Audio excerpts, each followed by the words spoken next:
ඔබ මානසික රෝග ගැන දැනුවත්ද? මානසික රෝග කියන්නේ මොනවාද? මානසික රෝගයක් හැදෙන්නේ කොහොමද? මානසික රෝගයකින් පෙළෙන පුද්ගලයෙක්ව හඳුනගන්නේ කොහොමද? LLSOI වෙබිනාර්ස් තුලින් අද කතා බහ මානසික රෝග ගැන. ඒ සඳහා අද අපිත් එක්ක එකතු වෙනවා සායනික මනෝවිද්‍යාඥ ප්‍රසන්න සමරකෝන් මහතා. මුලින්ම මම කියන්න ඕන මේක පිළිබඳව තියෙන දැනුම සහ අවබෝධය අපි පුරුදු කර යුතුයි සමාජයේ. කෙලින් දැන් මානසික රෝගයක් කියන එක ඇහුණු ගමන්ම කෙනෙකුට ගොඩක් වෙලාවට මනසට එන්නේ ගොඩක් වෙලාවට අර අපේ සමාජයේ තියෙන අපි කියන ස්ටිග්මා එකක් නැත්තම් වැරදි වැටහීමක් නැත්තම් යම්කිසි මානසික රෝගයක් තියෙනවා කිව්ව ගමන් ඒක දිහා බලන යම්කිසි වැරදි කෝණයකින් සහ සමාජයේ මේක නිකන් අර පොට්ටක් සතුට කියන එක එයාට දැනෙන්නේ නැතුව යනවා. ඒ කියන්නේ දැන් උදාහරණයක් විදිහට මීට ඉස්සරලා එයා සතුටු වෙච්ච අවස්ථාවලින්වත් එයාට සතුටක් කියන එකක් දැනෙන්නේ නැතුව යනවා. උදාහරණයක් විදිහට අපි හිතමු කෙනෙක් ඉන්නවනේ ඒ කෙනා හිතමු මොකක් හරි ස්පෝර්ට් එකක් කරලා එයා එන්ජොයි කරා නම් ડિප්‍රෙෂන් එක ආවම පස්සේ එයාට ස්පෝර්ට් එක කරන්න හිතෙන්නේ නැහැ. එතකොට මේකේ තියෙන ප්‍රධානම ලක්ෂණ දෙක තමයි ඔය නිතර පවතින දැඩි කනස්සල්ල සහ සතුට නැතිවීම. නැත්නම් සතුටක් දැනෙන්නේ නැතිකම. පළවෙනි එක තමයි ඔය විකල්ප වින්දන. ඒ කියන්නේ කෙනෙක් දැන් මේක ඇත්තටම පුද්ගලව දකින්නේ වින්දනයක් විදිහටනේ. ඒ කියන්නේ සතුටක් විදිහට දකින්නේ. එතකොට එයාට එක එක විකල්ප alternative pressures ඒ වගේ දේවල් හඳුන්වා දෙන්න පුළුවන්. ඒ වගේ තමයි එයාලගේ දවස ස්ට්‍රක්චර් කරගන්න එක. ඒ වගේ දේවල්. ඊට පස්සේ විශේෂයෙන්ම ෆැමිලි සපෝට් එක ගන්න එක මේ වගේ කෙනෙක්ට ට්‍රීට් කරන්න. ඒ වගේ දේවල් අපිට කරන්න පුළුවන්.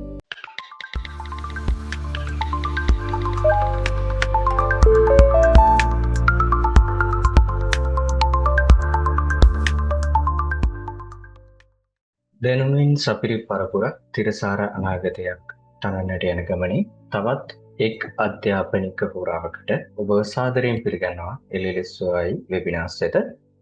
ඉතින් මම හිතනවා මේ අද අපි කතා කරන්න යන මාතෘකාවත් කාලීනයි කියලා. මොකද මානසික රෝග පිළිබඳව කතා කරද්දී යම්කිසි ව්‍යසනයක් ඇති වෙලා ඊට පස්සේ අපදාවටපත් වෙන පිරිස විතරක් නෙමෙයි මේ රටේ හැමෝම යම්කිසි මානසික පීඩනයකින් ගත වන කාලයක මම හිතනවා මේ මානසික රෝග පිළිබඳ කතා කිරීම තරමක් කාලීනයි කියලා. ඉතින් ඒ වගේ කාලීන මාතෘකා පිළිබඳව අපි ඉදිරියේදී කතා කරනවා.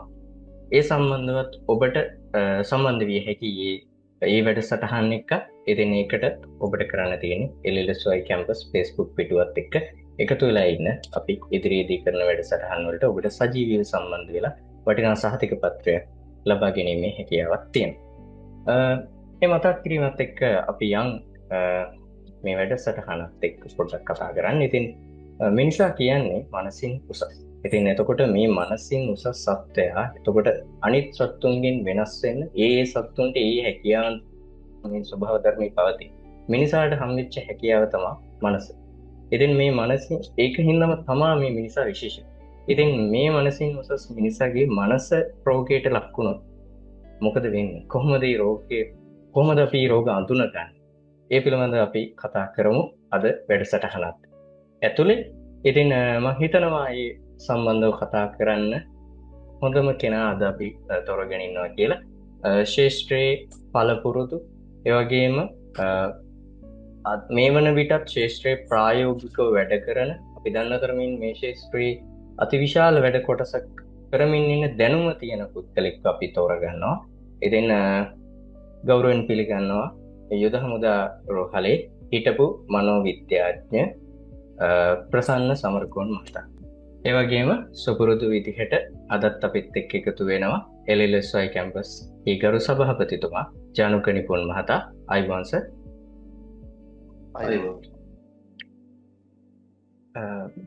හරි. මේ වැඩසටහනේ කියන්නේ මේ මාතෘකාව ගැන හොයලා බලද්දී මම දැක්ක දෙයක් තමයි සර් මේ අපි දැක්කා ලංකාවේ මේ වන විටත් මානසික රෝග අනුපාතය ලක්ෂයට 14ක් මට්ටමේ තියෙන. එතකොට ඒක ලෝක මානසික රෝග අනුපාතයේ මට්ටමට වඩා තරමක් වැඩි. එතකොට ඒ වගේම තමයි පාසල් යන සිසුන්ගෙන් 14%කට පමණ තියෙනවා යම්කිසි මානසික පීඩන තත්ත්වයක් පිළිබඳ වාර්තා වෙනවා. ඉතින් ඒ පිළිබඳව අපි කතා කරමු ඉස්සරහට. සර් ඔක්කොම කලින් අපිට පැහැදිලි කරන්න මොකක්ද මේ මානසික රෝගයක් කියන්නේ? ස්තුතියි සියලු දෙනාටම. මම හිතනවා මාව ඇහෙනවා ඇති කියලා ඔයාලට. ඔව් සර්. හරි. අපි කතා කරමු මේ මාතෘකාව. මම හිතනවා දැන් අර ඔතුමා කිව්වා වගේ මේක කාලීනව මේ කාලයට ගොඩක් වැදගත් මාතෘකාවක්. මම ස්ලයිඩ් තියෙන එක ෂෙයා කරන්න කමක් නැද්ද? ස්ලයිඩ් වල දැක් ගන්න පුළුවන් ස්ලයිඩ් ෂෙයා කරොත්. රයිට්. ඉස්සෙල්ලා අපි කතා කරන්න ඕන ඇත්තටම දැන් මානසික රෝග පිළිබඳව කතා කරද්දී මානසික රෝගයක් කියන්නේ මොකක්ද කියන එක සහ ඒක මානසික රෝගයක් ඇති වෙන්නේ කොහොමද කියන එක පිළිබඳව අදහසක් ගන්න ඕන. මෙතනදී අපි ප්‍රධාන වශයෙන්ම මානසික රෝගයක දැන් අපි ටෙක්නිකලි අපි කියනවා ඒක විෂයානුබද්ධව අපි ගැඹුරට නොගිහින් සරලව සාමාන්‍ය ආකාරයට අපි පොදුවේ මේක තේරුම් ගන්න පුළුවන් විදිහට මේක කතා කරලා යුතුයි. මම හිතනවා මේක එහෙම කතා කරොත් අපිට ගොඩක් මේක ඒක තේරෙන ප්‍රමාණය වැඩි කාලීන බව තා අවශ්‍යතාවය මත. ඒ නිසා අපි බලමු මුලින්ම මේ මානසික රෝගයක් කියන්නේ මොකක්ද කියන එක පිළිබඳව. දැන් මානසික රෝගයක් කියන කාරණේ ගත්තාම මම හිතනවා හැමෝටම මේ ස්ලයිඩ් එක වලට පේනවා ඇති කියලා. මානසික රෝගයක් කියන එක ගත්තාම ගොඩක් වෙලාවට මුලින්ම මම කියන්න ඕන මේක පිළිබඳව තියෙන දැනුම සහ අවබෝධය අපි පුල් කර යුතුයි සමාජයේ. කෙලින් දැන් මානසික රෝගයක් කියන එක ඇහුණු ගමන්ම කෙනෙකුට ගොඩක් වෙලාවට මනසට එන්නේ ගොඩක් වෙලාවට අර අපේ සමාජයේ තියෙන අපි කියන ස්ටිග්මා එකක් නැත්තම් වැරදි වැටහීමක් නැත්තම් යම්කිසි මානසික රෝගයක් තියෙනවා කිව්ව ගමන් ඒක දිහා බලන්නේ යම්කිසි වැරදි කෝණයකින් සහ සමාජයේ මේක නිකන් අර පොඩ්ඩක් අඩු තක්සේරු මට්ටමක අපි කතා කරන මාතෘකාවක්.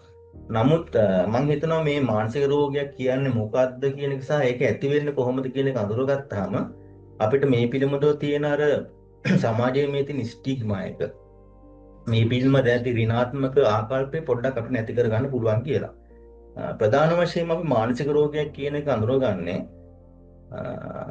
පුද්ගලයෙක්ගේ හැඟීම් වල සිතුවිලි චර්යා මේ කොටස් තුනේම හෝ නැත්තම් මේ එකකින් ඇතිවන යම්කිසි වෙනසක්. ඒක මම තවදුරටත් පැහැදිලි කරොත් අපේ දැන් අපි මිනිස්සු විසින් ගත්තාම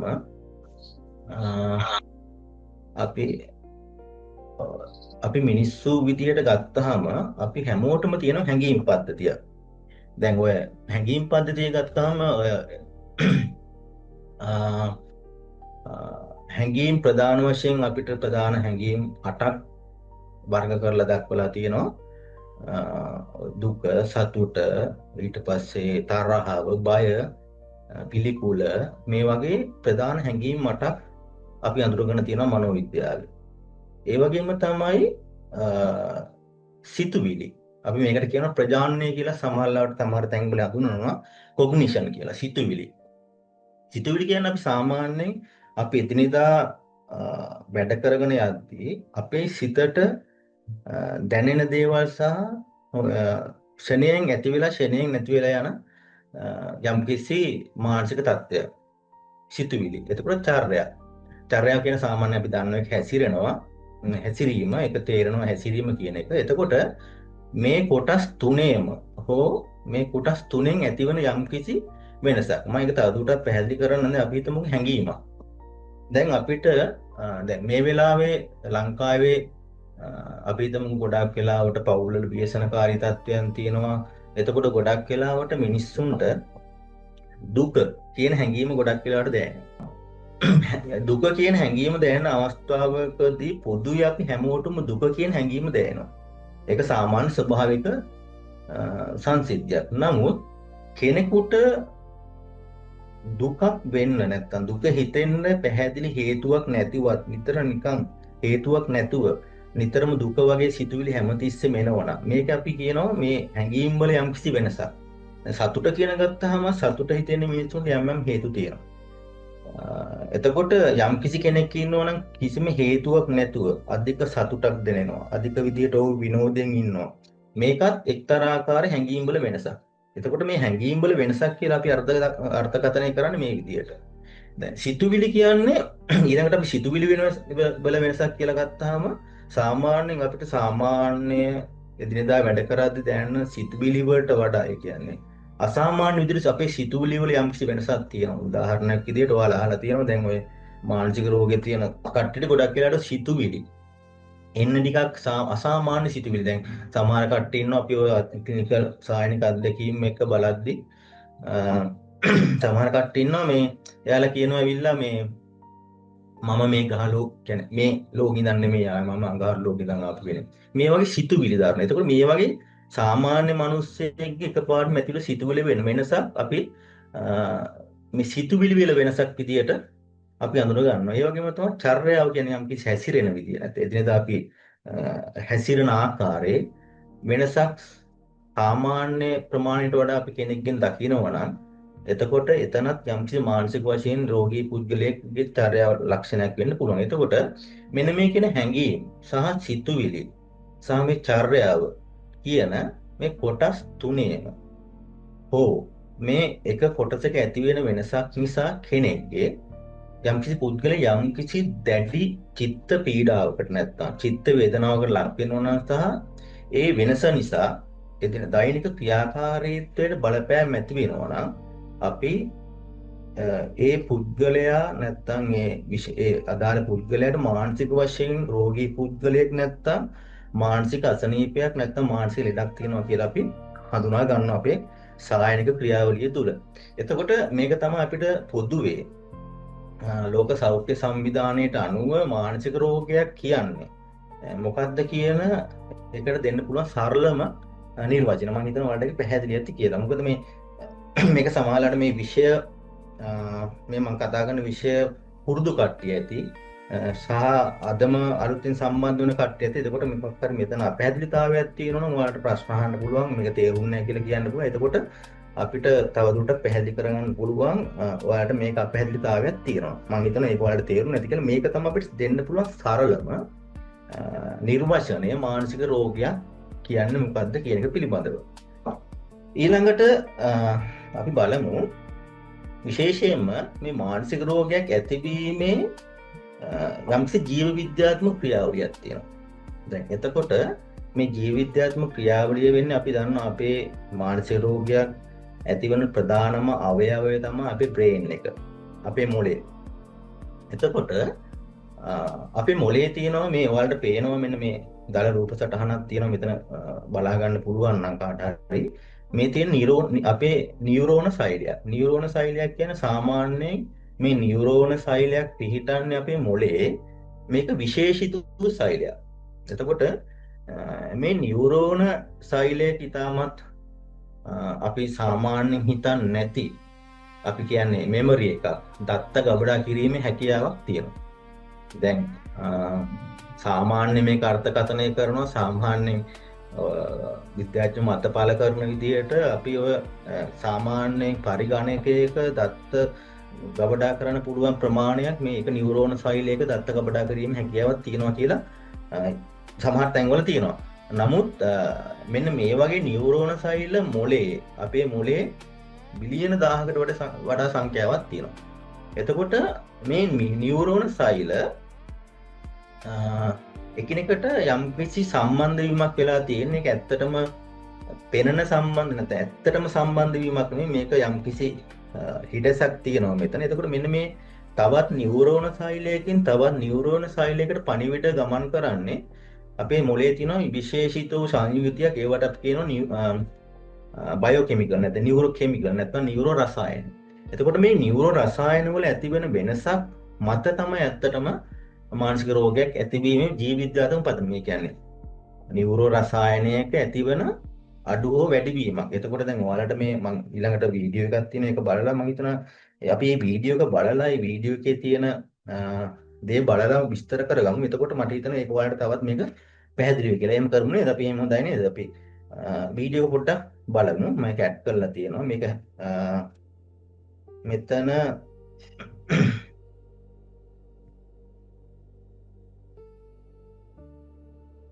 මෙතන මේ මුළු වීඩියෝම අපිට අවශ්‍ය වෙන්නේ නැහැ. නමුත් මම මේක අවශ්‍ය ටික ප්ලේ කරන්නම්.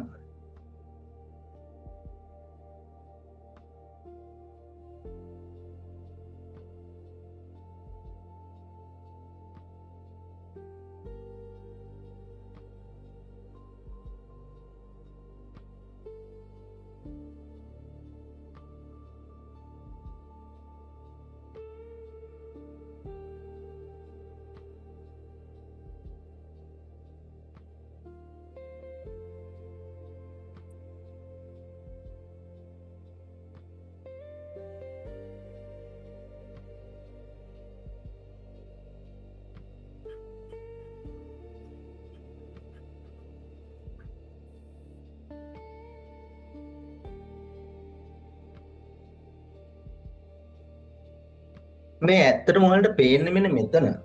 මෙන්න මේ අර විද්‍යුත් ධාරාවක් ගමන් කරනවා වගේ පේන්නේ තවත් නියුරෝන සෛලයක ඉඳලා අනිත් නියුරෝන සෛලයකට පණිවිඩ ගමන් කරන එක. එතකොට මේ පණිවිඩ ගමන් කරන ක්‍රියාවලිය වෙන්නේ මේ අපේ තියෙන බයෝ කෙමිකල්ස් නැත්නම් නියුරෝ රසායන තුලින්.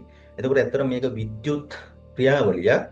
එතකොට මෙන්න මේ බයෝ කෙමිකල්ස් වල ඇති වෙන වෙනසක් අඩු වැඩි වීමක් මත තමයි ඇත්තටම නොයෙකුත් මානසික රෝග ඇති වෙන්නේ කියන එක තමයි මේකේ ජීව විද්‍යාත්මක පදනම. එතකොට මේක තමයි අපිට මෙන්න මේ වගේ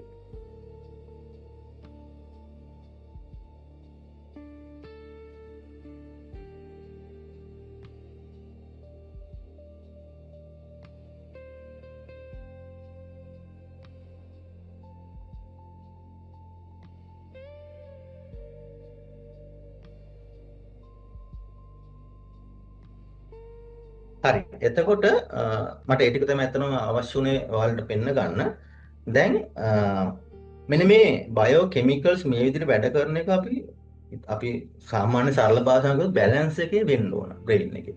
එතකොට මේක ඉම්බැලන්ස් වුණොත් යම් මානසික රෝග තත්ත්වයන් එනවා. එතකොට මම කතා කරන්නම් පොඩ්ඩක් මොනවාද ඒ ප්‍රොමිනන්ට් ඒ කියන්නේ ඉතාමත් වැදගත් ඒ වගේ නියුරෝ රසායන කීපයක්. මේ එකක් නියුරෝ රසායනයක් තියෙනවා සෙරොටොනින් කියලා.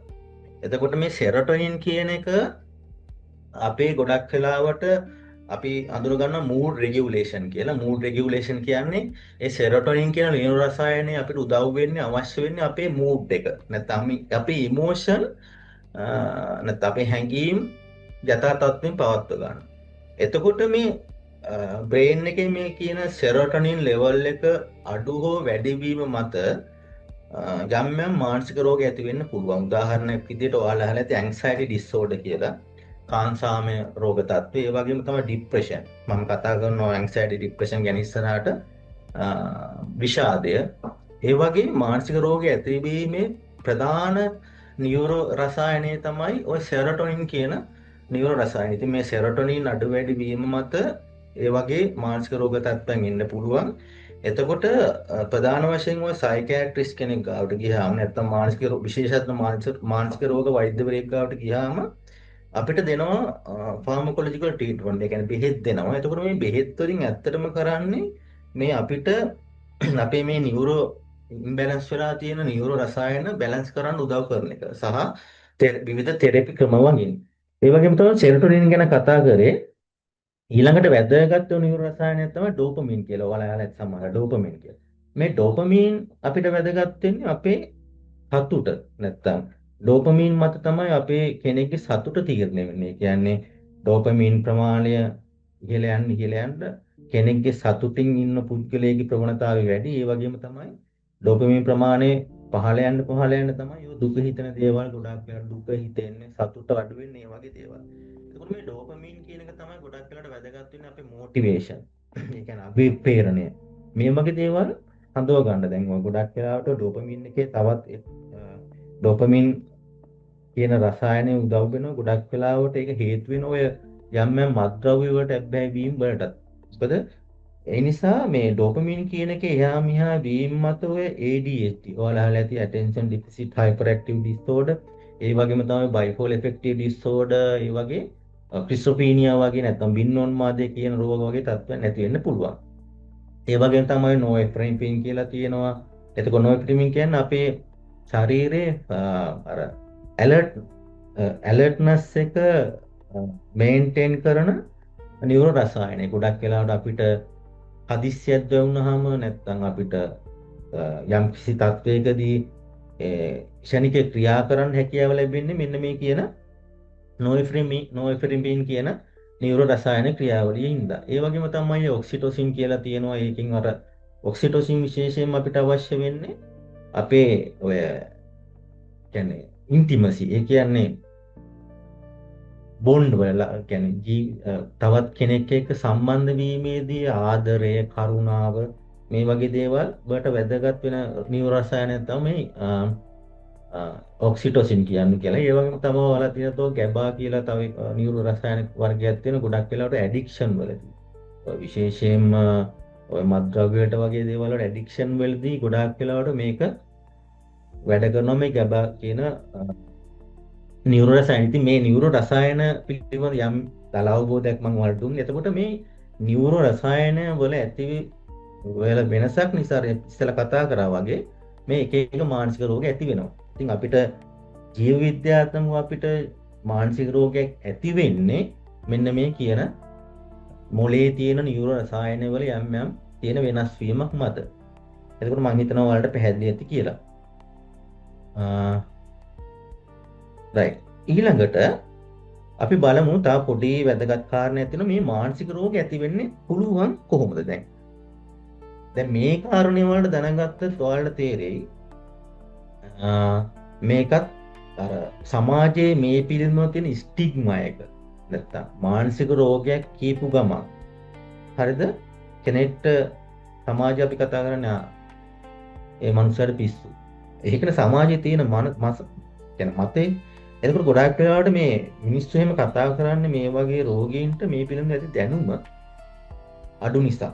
එතකොට මේ මානසික රෝගය ඇති වෙන්නේ කොහොමද කියලා අපි කතා කරොත් ඒක පිළිබඳ දැනුම අපිට හරියට ගත්තොත් කෙනෙක්ට තේරෙයි මේ මානසික රෝග ඇති වෙන්නේ අපිට ওই කායික රෝග ඇති වෙන ක්‍රම වලටමයි.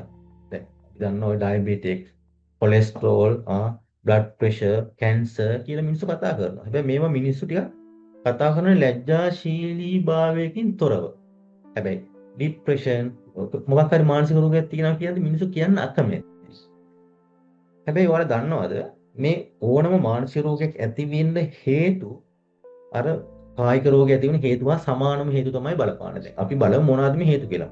උදාහරණයක් විදිහට මේ පළවෙනි හේතුව තමයි ඇත්තටම ඥාන. ඒ කියන්නේ පරම්පරාගත ලක්ෂණ. දැන් අපි දන්නවා ඩයබටික්, කොලෙස්ටරෝල්, ඊට පස්සේ heart attack වගේ දේවල් පරම්පරාගත ලක්ෂණ වලින් එන්නේ.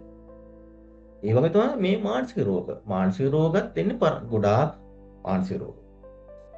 හැම මානසික රෝගයක්ම ගොඩාක් මානසික රෝග 150ක් ලොකු බලපෑමක් තියෙනවා ඥානමය බලපෑමක් එක්ක. ඒ කියන්නේ පරම්පරාගත සාධකය කියන එක. දැන් අපේ 100 කෙනෙකුට ආච්චි කෙනෙකුට තිබ්බොත් සමාජලාවට අපිට මානසික රෝග කියන්නේ සෑදීමේ ප්‍රවණතාවය තියෙනවා.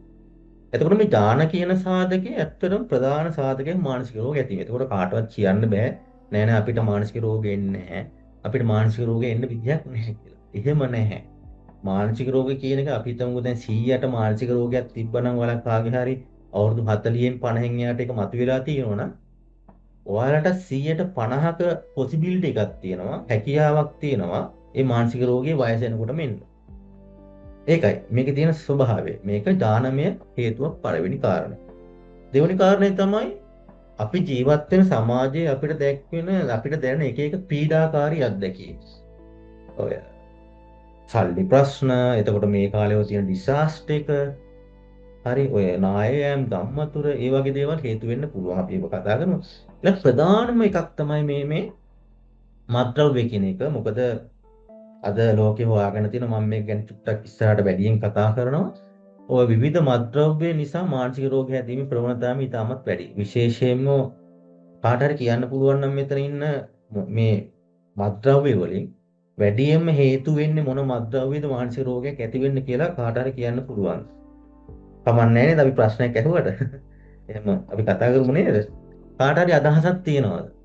මේ මත්ද්‍රව්‍ය වලින් අපි දන්නවා ඇල්කොහොල් තියෙනවා, කැනබිස් කියන්නේ ගංජා කියන එක, මැරිජුවානා කියන්නේ, ඒ වගේ අයිස්, මෙතැම්ෆෙටමයින් කියන්නේ අයිස්, ඒ දෙකම එකයි. ඊට පස්සේ විවිධ පෙති වර්ග තියෙනවා.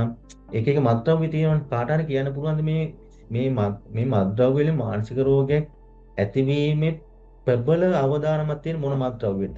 එක්කෙනෙක් නම් කියලා දිනවා අයිස් කියලා. ආ මෑස් කියන්නේ මෙතැම්පටමයින් තමයි. තව අදහස් තියෙනවද?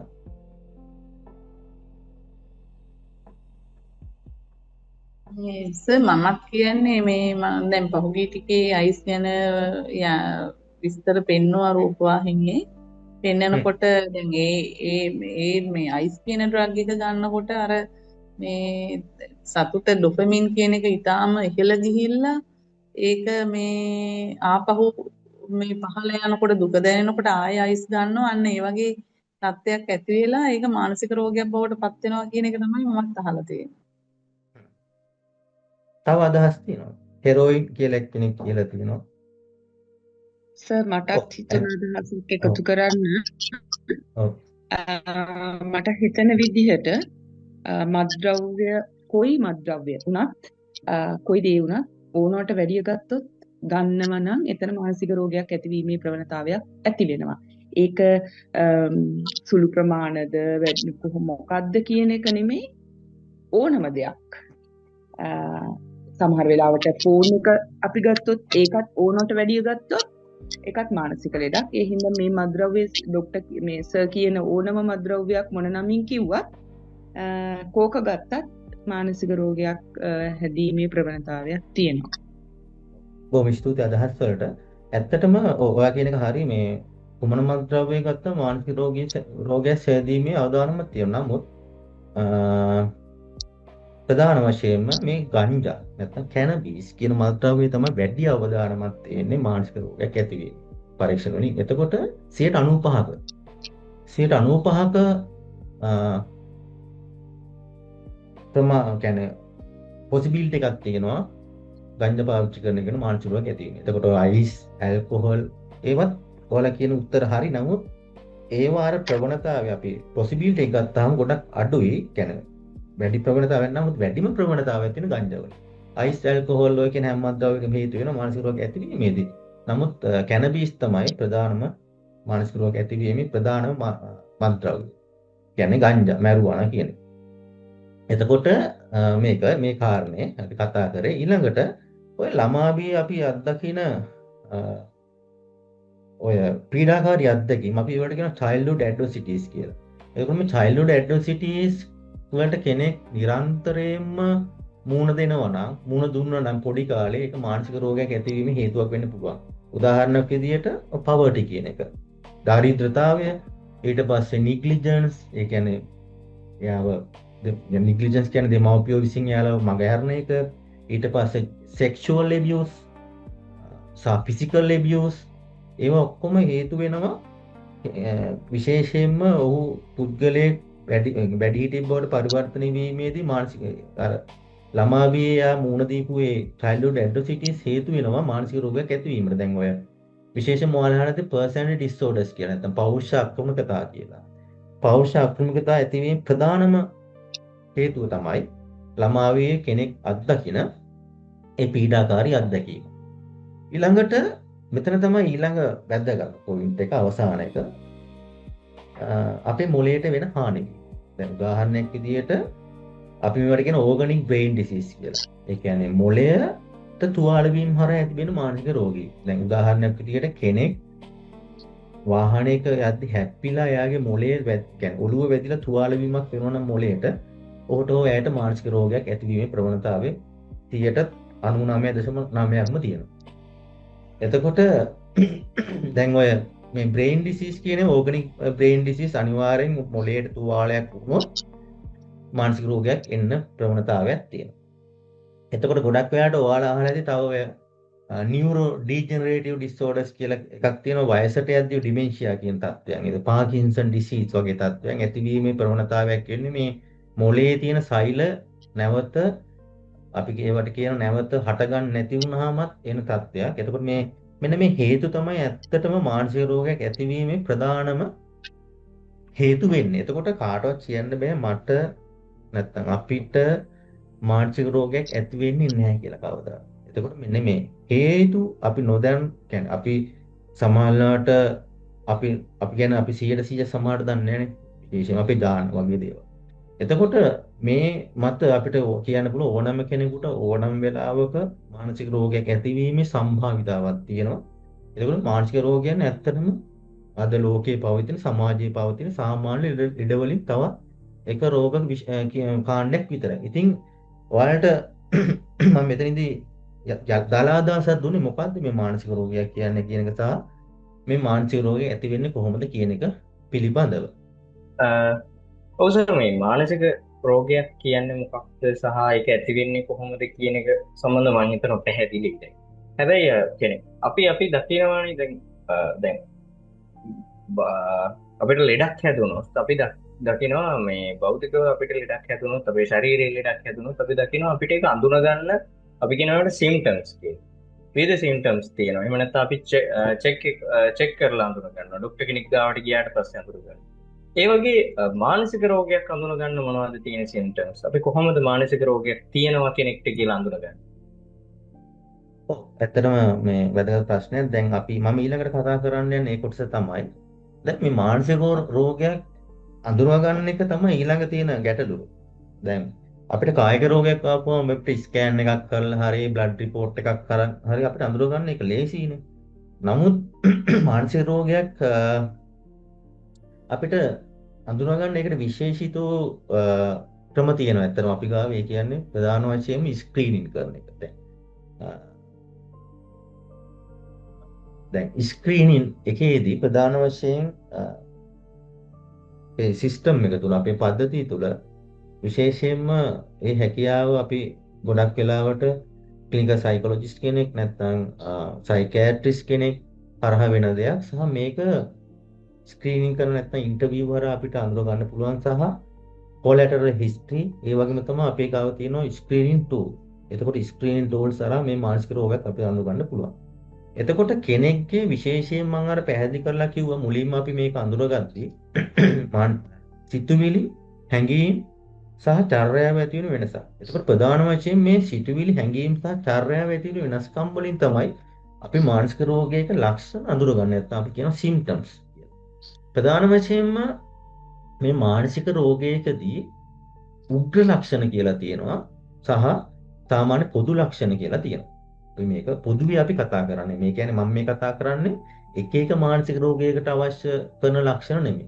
පොදුවේ අපි කතා කරද්දී ඕනම මානසික රෝග පොදුවේ අපි අඳුරගද්දී මානසික රෝගවල තියෙන උග්‍ර ලක්ෂණ ඒ වගේම තියෙනවා මානසික රෝගවල පොදු ලක්ෂණ. එතකොට මේවා අපි කතා කරමු මොනවද කියලා. එතකොට මේකේ මේ කතා කරන එකේ තියෙන වැදගත්කම තමයි මේක පිළිබඳ අවබෝධයක් ගන්න එක ඇත්තටම ඔයාලටත් වටිනවා. මොකද ඔයාලට මේ අදහස් ගත්තන් පස්සේ මේවා කෙනෙක් අඳුර ගන්න ඇත්තටම ලේසි.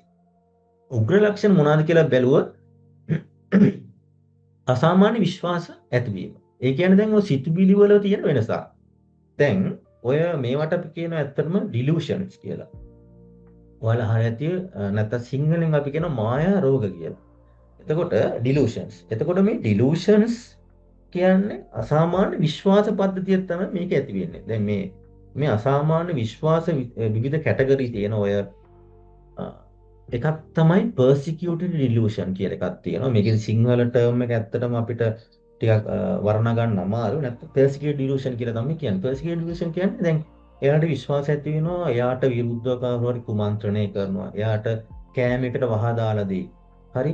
එතකොට එයාව කවුරු හරි මරන්න තමයි ඉන්නේ. මේ විදිහට මිනිස්සු කියනවා. ඒවා ඒ අසාමාන්‍ය විශ්වාස. ඊළඟට තව ඔය කියනවා ඉරොටොමැනික් කියලා එකක් තියෙනවා. ඒ කියන්නේ එයා කියනවා අර විශේෂිත කවුරු හරි පුද්ගලයෙක්ගේ නමක් කියලා එයාව දාන්නවා. එයා නෑදෑයෙක්. එයා මට ආදරය කරනවා. මේ වගේ විශේෂිත විශ්වාසයක්. එයා ගාව තියෙනවා මේ විශ්වාසය. ඊළඟට තියෙනවා මේ ග්‍රැන්ඩියොස් ඩිලූෂන් කියලා එකක්. ඒ කියන්නේ එයා කියනවා සමහරවිට මට තියෙනවා විශේෂිත බලයක්. මට පුළුවන් වතුරේ ඇවිදින්න. හරිද? මට පුළුවන් තවත් කෙනෙක්ගේ හිතේ තියෙන දෙයක් කියන්න. තව කට්ටියෝ ඇවිල්ලා අපිට කියන එකක් තමයි මම ඇවිල්ලා මේ ලෝකෙ ඉන්න කෙනෙක් නෙමෙයි මම ඇවිල්ලා අඟහරු ලෝකෙන් ආපු කෙනෙක්. ඔය තව පේෂන්ට්ලා අපිට කියනවා මගේ මේ කන පිටිපස්සෙන් පොඩ්ඩක් තුවාල කරලා චිප් එකක් දාලා තමයි තියෙන්නේ. එතකොට මාව පාලනය කරන්නේ වෙනත් ග්‍රහ ලෝකෙකින්. මේ වගේ අසාමාන්‍ය කියන්නේ මිනිස්සුන්ට සාමාන්‍යයෙන් විශ්වාස කරන්න බැරි එක එක විශ්වාස ඇතිවීම මත උග්‍ර ලක්ෂණයක්. ඒක මානසික රෝග වල උග්‍ර ලක්ෂණ. මේ වගේ තව තව එක එක විශ්වාස තියෙනවා. ඔයාලට මතක් වෙනවා ඇති මම මේවා කියද්දි. ඊළඟට අසාමාන්‍ය ආකාරයට ශබ්ද ඇසීම සහ වෙනස් සංඥා නැතිවීම අපි මේවට සාමාන්‍ය කියන භ්‍රාන්ති කියලා. ඔය හැලුසිනේෂන්ස් කියලා කියන්නේ මේක. දැන් උදාහරණයක් විදිහට ඔයාලට මම ඔය යෝජනා කරනවා. පුළුවන් නම් හොඳ ෆිල්ම් එකක් තියෙනවා බලන්න The Beautiful Mind කියලා. ඉංග්‍රීසි ෆිල්ම් එකක්. 2000 අවුරුද්දේ තමයි මේක රිලීස් වෙන්නේ. මේක ඇත්තම ජෝන් නාෂ් කියන මේ අද්විතීය ගණිතඥයාගේ ජීවිත කතාව. හරි. ජෝන් නාෂ් කියන්නේ ඇත්තම 1995 ලෝකයට ගේම් තියරි එක. ගේම් තියරි එක හඳුන්වා දී පුද්ගලයා එයා මේ ස්කිසොෆ්‍රීනියා කියන නැත්තම් මේ හැලුසිනේෂන් මේ ඩිලූෂන් තිබ්බ පේෂන්ට් කෙනෙක්. එයාගේ කතාව තමයි මේකේ තියෙන්නේ. The Beautiful Mind. හොඳට බලන්න. එතකොට මේ ෆිල්ම් එකේ ඔය YouTube එකේ එහෙම තියෙනවා ඒවා දෙනවා. එතකොට මේ ෆිල්ම් එකේ මේ අසාමාන්‍ය විශ්වාසය ඇතිවීම ඔය හැලුසිනේෂන් වගේ දේවල් පැහැදිලිව පෙන්වන්න කරලා තියෙනවා. ඒ වගේ ෆිල්ම් වල තියෙන ගොඩක් ලංකාව වගේම ඔය පිටරටවල ඉන්දියාවෙත් එතකොට ඔය ඉන්දියාවේ තියෙන 3 කියලා ෆිල්ම් එකක් ධනුෂ් එහෙම රඟපාන. ඒකත් ඔය බයිපෝලර් ඇෆෙක්ටිව් ඩිසෝඩර් පේෂන්ට් කෙනෙක්ගේ කතාවක්. ඒ වගේම ඔය ගොඩාක් ඔය කොලබරි සින්දුවෙම තියෙන වල ප්‍රසිද්ධ ඒවා ඒ ෆිල්ම් බලන්න එතකොට තේරෙනවා මේ හැලුසිනේෂන් කියන්නේ මොකක්ද කියලා. ඒකෙදි වෙන්නේ එයාලට අසාමාන්‍ය ආකාරයේ එක එක සංජානන නැති වෙනවා. ඒ කියන්නේ එක එක රූප පේන්න ගන්නවා. එක එක මිනිස්සු කතා කරනවා ඇහෙන්න ගන්නවා. කවුරු හරි ඉන්නවා පේන්න ගන්නවා. ඇත්තටම ලෝකේ පවතින දෙයක් නෙමෙයි එයාලට මේ පේන්නේ. එයාලට විතරයි පේන්නේ. ඔයාලට සමහර වෙලාවට ඔය පාර යනකොට මිනිස්සු දැකලා ඇති මේ අර මේ තනියෙන් කතා කර කර යනවා. අපි ඒවට කියන හෙබප්‍රොනික් ට්‍රිසොපීනියා පේෂන්ට්ලා කියලා. ඒ කියන්නේ ඔය ඒ කට්ටිය කතා කර කර යනවා, ඇඟිල්ල දික් කර කර බයිනවා කාට හරි. ඒක අපිට පේන්නේ ආව. නමුත් ඒ කට්ටියට ඇත්තටම කවුරු හරි එතන ඉන්නවා. කවුරු හරි ඇත්තට කතා කරනවා ඇහෙනවා. ඉතින් ඒක උග්‍ර ලක්ෂණයක්. ඇත්තටම මේක වින්නෝන්මාදයේ තියෙන ලක්ෂණයක්. එතකොට මෙන්න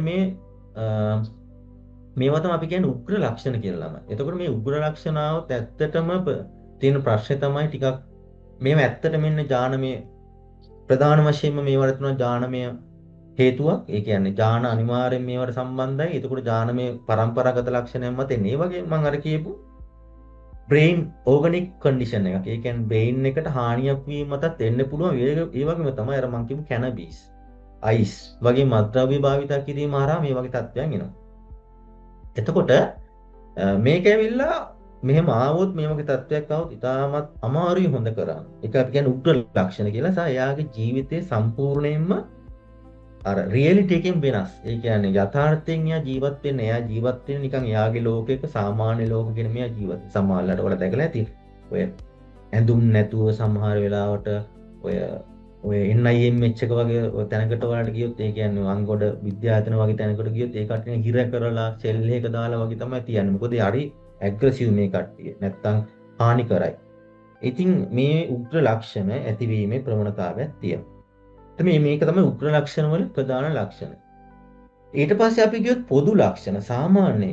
මේ පොදු ලක්ෂණ ගත්තාම මේ ටික ඒ පොදු ලක්ෂණ ආපුවාම අරතරන් ඇත්තටම දරුණු නෑ, සිවිය නැහැ. නමුත් එයාගේ එදිනෙදා දෛනික ජීවිතයට යම් බලපෑමක් ඇති කරන්න පුළුවන්. දැන් පොදු ලක්ෂණ වල ගත්තාම ප්‍රධානම ලක්ෂණය තමයි ඍණාත්මක හැඟීම. ඍණාත්මකින් ගත්තාම අධික දුක. ඒ කියන්නේ හේතුවක් නැතුව ඇත්තටම දුකක් දැනෙනවා. ඊට පස්සේ තරහ යන එක ස්වභාවය. දැන් ඔය තරහ යන එක ආකාර දෙකකට වෙනවා. එකක් තමයි තරහ යන එක කෙනෙක්ට ස්වභාවිකවත් වෙන්න පුළුවන්. නැත්නම් ඇත්තටම සාමාන්‍ය විදියට හිටපු මිනිස්සෙක් යම්කිසි කාලයක ඉඳලා යට අනවශ්‍ය විදියට තරහ යනවා නම් ඒක මානසික රෝගයක ලක්ෂණයක් වෙන්න පුළුවන්. ඊළඟට නොසන්සුන් ස්වභාවය. ඒ කියන්නේ එක තැනක ඉන්න බෑ, එක දෙයක් කරන්න බෑ, හරි කලබලයි, මේ වගේ ලක්ෂණ. බය. ඒ කියන්නේ හේතුවක් නැතුව ඇතිවන බය. කියන්නේ ඒක එකපාරම මේ කෙනාගේ ජීවිතේ නිකන් හොඳට සාමාන්‍යයෙන් ජීවත් වුණු මිනිස්සෙක් එකපාරම මෙයා වෙනස් වෙලා තියෙනවා. අමුතු බයකින් ජීවත් වෙනවා. ඒ වගේම තමයි සෙක්ෂුවල් ප්‍රෙෂර් කියන එක අඩු වෙන එක. ඒ කියන්නේ ලිංගික ආශාවන් වගේ දේවල් අඩු වෙන එක. මේවා තමයි සාමාන්‍ය ඍණාත්මක හැඟීම්. ඒ වගේම තමයි මේ ඍණාත්මක චර්යාවන්. දැන් මම කතා කරා හැඟීම්, සිතුවිලි, චර්යාවන් කියලා. මේ ටික හැමතිස්සෙම මතක තියාගන්න. චර්යාවන් කියලා අපි ගත්තම නිින්දදී ඇති වෙන වෙනස්කම්. මේ කියන්නේ සමාජලාවට හොඳ සෞඛ්‍යමත් පුද්ගලයෙක් සාමාන්‍යයෙන් අපි කියන පැය 6ක් සහ පැය 8ක් අතර නිදා ගන්න ඕන කියලා. මේ කට්ටිය එහෙම නිදාගත්තා සමහරට නිින්ද යන්නේ නැහැ. සමහර දවසට පැයයි දෙකයි නිින්ද යන්නේ. මොකද නිදා ගන්න කාලය තිබ්බත් නිින්ද යන්නේ නැහැ. එතකොට ඒකට අපි කියන ඉන්සොම්නියා කියලා. ඒ කියන්නේ නිින්ද යන්නේ නැහැ මේ කට්ටියට. ඒ වගේම තමයි මේකේ තව එකක් තියෙනවා හයිපොසොම්නියා කියලා. ඒ කියන්නේ නිින්ද වැඩි. දවල් කාලෙත් ඇහැරලා ඉන්න අමාරුයි. එතකොට මෙන්න මේ නිින්දේදී ඇතිවෙන වෙනස්කම මානසික රෝගයක ලක්ෂණයක් වෙන්න පුළුවන්. ඒ වගේම තමයි දෛනික කටයුතු මගහැරීම. ඒ කියන්නේ එදිනෙදා කරන්න තියෙන දේවල් මගහැරෙන.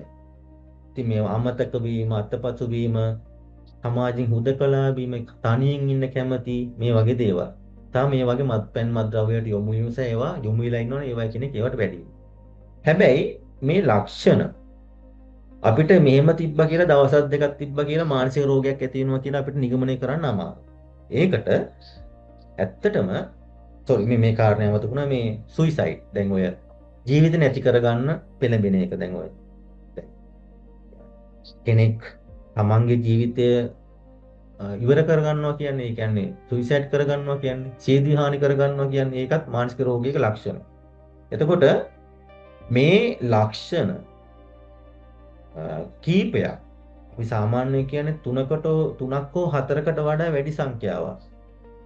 අවම වශයෙන් එක දිගට සති දෙකක හෝ මාසයක කාලයක් එක දිගටවත් පවතින ඕන මානසික රෝගයක් කියන එක පිළිබඳව අර්ථකථනය කරන්න. නැත්තම් දවස් දෙකක් මේ ලක්ෂණයක් තිබුණා කියලා කෙනෙක්ට මානසික රෝගයක් කියලා අපිට කියන්න බෑ. ඒකයි තමයි මෙතන තියෙන ලක්ෂණ. නැත්නම් අපිට දැන් කාටුණක් කියන්න පුළුවන් දැන් දවස් දෙකක් නිින්ද යන්නේ නැතුණාම ඒක සාමාන්‍ය කෙනෙකුට එන්න පුළුවන්. නමුත් ඒක දිගටම තියෙනවනේ මාසයක් දෙකක් වගේ 7 දෙකක් මාසයක් අතර කාලයක්. ඒක මානසික රෝගයේ ලක්ෂණයක් වෙන්න පුළුවන්. අධික දුක හේතුවක් නැතුව දුක දැනෙනවා. මේ වගේ ලක්ෂණ කාලයක් තිස්සේ තියෙනවා. ඉතින් මානසික රෝගයේ ලක්ෂණයක් වෙන්න පුළුවන්. ඉතින් ඔයවා තමයි ඇත්තටම මානසික රෝගයක් අපි සාමාන්‍යයෙන් පොදුවේ අඳුර ගන්න ලක්ෂණ. ඉතින් මේ ටික තමයි ඇත්තටම අපි සිම්ප්ටම්ස් නැත්නම් ලක්ෂණ කියලා අපි කියන්නේ. ඔව් එක්ස්කියුස් මී ડોක්ටර්. ඔව්. ડોක්ටර් නෙගටිව් සිම්ප්ටම් එකක් විදිහට උදාසීනකමත් වෙනව නේද අපති? ඔව් අපති එනවා. ඒක ඇවිල්ලා අපිට කියන්නේ අපිට දැන් ඒක ඇවිල්ලා ડિප්‍රෙෂන් එකේ ලක්ෂණයක් මම ඒක කියන්නම්. දැන් ඒක අපි පොදුවේ අපි අපති කියන එක එනවා. දැන් ඔය අපති කියන්නේ ඇත්තම නෙගටිව් සිම්ප්ටම්ස්. ඔය ඔක්කොම ඒ අකුරෙන් පටන් ගන්න අපති එවොලියුෂන්, සෝෂලයිසේෂන් හරිද? ඔය ටැක්සිය ඔක්කොම මේක අපති කියන එක එනවා. උදාසීනකමක් එන්න පුළුවන්. හරි. ඕකේ ડોක්ටර්. තෑන්ක් ඔව් ડોක්ටර් මේ මට දැනගන්න පුළුවන්ද මේ මම දන්න කෙනෙකුට දැන් අර කෑම බීමක් කනකොට පවා එන්ජිනියර් කෙනෙක් මේ යාට මේ කවුරු හරි මොනවා හරි එකට දාලා වතුර එකක් බොනකොට ගම් එකක් දාලා කියලා හිතෙනවා. මැල්ලුමක් කනකොට තනකොළ කනවා වගේ කියලා හිතෙනවා. අර අම්මා කිරියක දෙනකොට තව මොනවා හරි දාලා කියලා සැකයක් හිතෙනවා. ඒකත් මානසික රෝගයක්ද මේ ඒ වගේ එකක් ඇති වෙන්න හේතුව මොකද්ද? එයා සිවිල් ඉංජිනේර කෙනෙක්. මම දන්න තරුණ ළමෙක්. මේ අපිට කතා කරද්දී තමයි තේරුනේ මෙයා මේ හැමදේම මේ වගේ සැක කරනවා කියන එක. ඒක තමයි මම අර කිව්වේ. දැන් මේක උග්‍ර ලක්ෂණයක් වෙන්න පුළුවන්. අර මම ඉස්සෙල්ලා කතා කරේ මේ අසාමාන්‍ය විශ්වාස ඇතිවීම persecuted delusion කියලා මම කිව්වේ. ඒ කියන්නේ සැක ඇති වෙන එක. මාව කවුරු හරි විනාශ කරන්න මාව try කරනවා. නැත්නම් මාව මරන්න try කරනවා. මට වහ දෙන්න try කරනවා. ඒ වගේ delusion එකක් වෙන්නත් පුළුවන්. නැතිනම් ඒක අපිට ඇත්තටම ස්ක්‍රීන් අවුට් කරන්න ඕන මොකක්ද කියලා හරියට නැතිනම් personality disorder එකක් තියෙනවා paranoid personality disorder කියලා. දැන් paranoid personality disorders වලදී වෙන්නේ paranoia කියන්නේ සැකේ තමයි නිතරම යාගෙන. එතකොට මේක දැන් ඇත්තටම මේක delusion එකක්ද කියලා බලනවා. delusion එකක් නම් මේ උග්‍ර රෝග ලක්ෂණ වලට තමයි ඒක යන්නේ. නැත්තම් personality disorder එකක් විදිහට තමයි යන්නේ අර paranoid වගේ තියෙන. ඇත්තටම මෙහෙම සැකයක් තියෙනවා කියන ඔයා කියන කාරණේ ඇත්තටම මානසික රෝග තත්ත්වයක් තමයි. ඒ ડોක්ටර් thank you. මම මේ සංකූලතාවට ඉතාමත් කෙටියෙන් කතා කරනවා. මොකද මේක අපි දන්න කාරණා ටිකක් තියෙන්නේ. ගොඩක් වෙලාවට ඔය පළවෙනි කාරණේ තමයි සංකූලතා කියන්නේ අපි ඇත්තටම කොම්ප්ලිකේෂන් කියලා කියන්නේ මානසික රෝගයක් ඇතිවීමේදී පසුව බලපාන කියන්නේ ඍණාත්මක දේවල්. පළවෙනි කාරණේ තමයි හොඳට මතක තියාගන්න මානසික රෝගයේ තියෙන ප්‍රධානම කියන්නේ ඍණාත්මකම සහ අපිට වැඩිම ඉෆෙක්ට් වෙන කාරණේ තමයි සියදී හානි කරගන්න. දැන් ඔය ડિප්‍රෙෂන්, ෂිසොෆ්‍රීනියා වගේ රෝග තත්ත්වයන් වලදී එන්ඩ් එක තමයි සුයිසයිඩ්. එතකොට ලොකු රේට් එකක් තියෙනවා මේ සියදී හානි කර ගැනීම. ඊළඟට තමයි ඇග්‍රෙසිව් කියන එක ගොඩක් වෙලාවට ඔය කලහකාරී විදිහට හැසිරෙන එක. ඒක මේ කලහකාරී විදිහට හැසිරෙන එක පුද්ගලයාටත් ඒ මානසික රෝගයේ තියෙන පුද්ගලයාටත් බලපාන්න පුළුවන්. ඒ වගේම තමයි අනිත් මිනිස්සුන්ටත් වටේ ඉන්න නැත්නම් එයාගේ කියන්නේ පරිසරයාගේ ජීවත් වෙන අනිත් මිනිස්සුන්ටත් ඒ විදිහට බලපාන්න පුළුවන්. දැන් ওই මත්පැන් සහ මත්ද්‍රව්‍ය වලට යොමු වීම අපි දකින්නේ ගොඩක් වෙලාවට දැන් ඒක මම කතා කරන්නේ මානසික රෝගයක සංකූලතාවයක් බොහෝ වෙලාවට.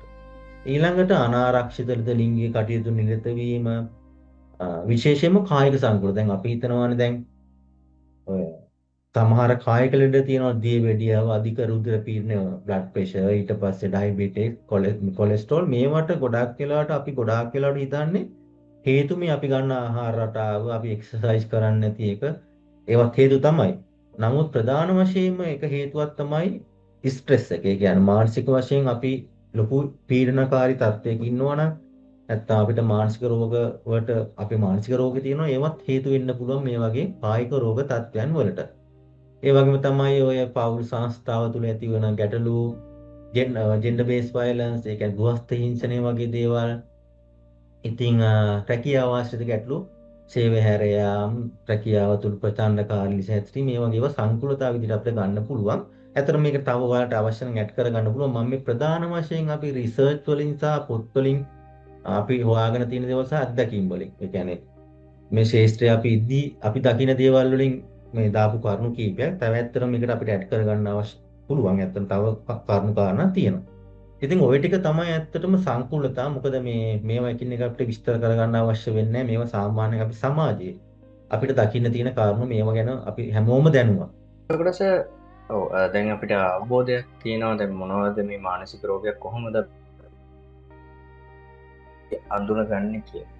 අපි තව ටිකක් ඉස්සරහට යන්න මේ වැඩසටහන මේ දැන් අපි Facebook වල කාලයක් එක්ක අපි හැමෝටම ડિප්‍රෙෂන් කියන ඒ කාලයක් එක්ක.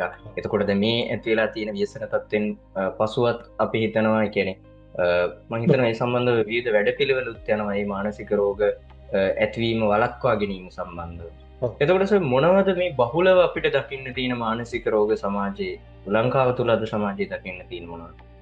මේක තමයි වැදගත්ම කොටස. කියන්නේ වැදගත් කොටස මේ කොටසෙන් වැදගත්ම කොටස. දැන් මම මෙහෙම කියන්නම් දැන් මානසික රෝග කියන එක ගත්තාම මෙතන අපිට මේ ඔක්කොම කතා කරන්න ඇත්තටම ටයිම් ගන්න. මොකද මානසික රෝග කියන්නේ ගොඩාක් තියෙනවා. මේක ඔයාලා දන්නවා ලෝකේ පොත් දෙකක් තියෙනවා. එකක් තමයි ICD-10 එක කියලා තියෙනවා ලෝක සෞඛ්‍ය සංවිධානයෙන් WHO එකෙන් නිකුත් කරන එක. ඒකේ තියෙනවා සියලු මානසික රෝග. ඒ වගේම තමයි DSM කියලා තියෙනවා Diagnostic of Statistical Manual.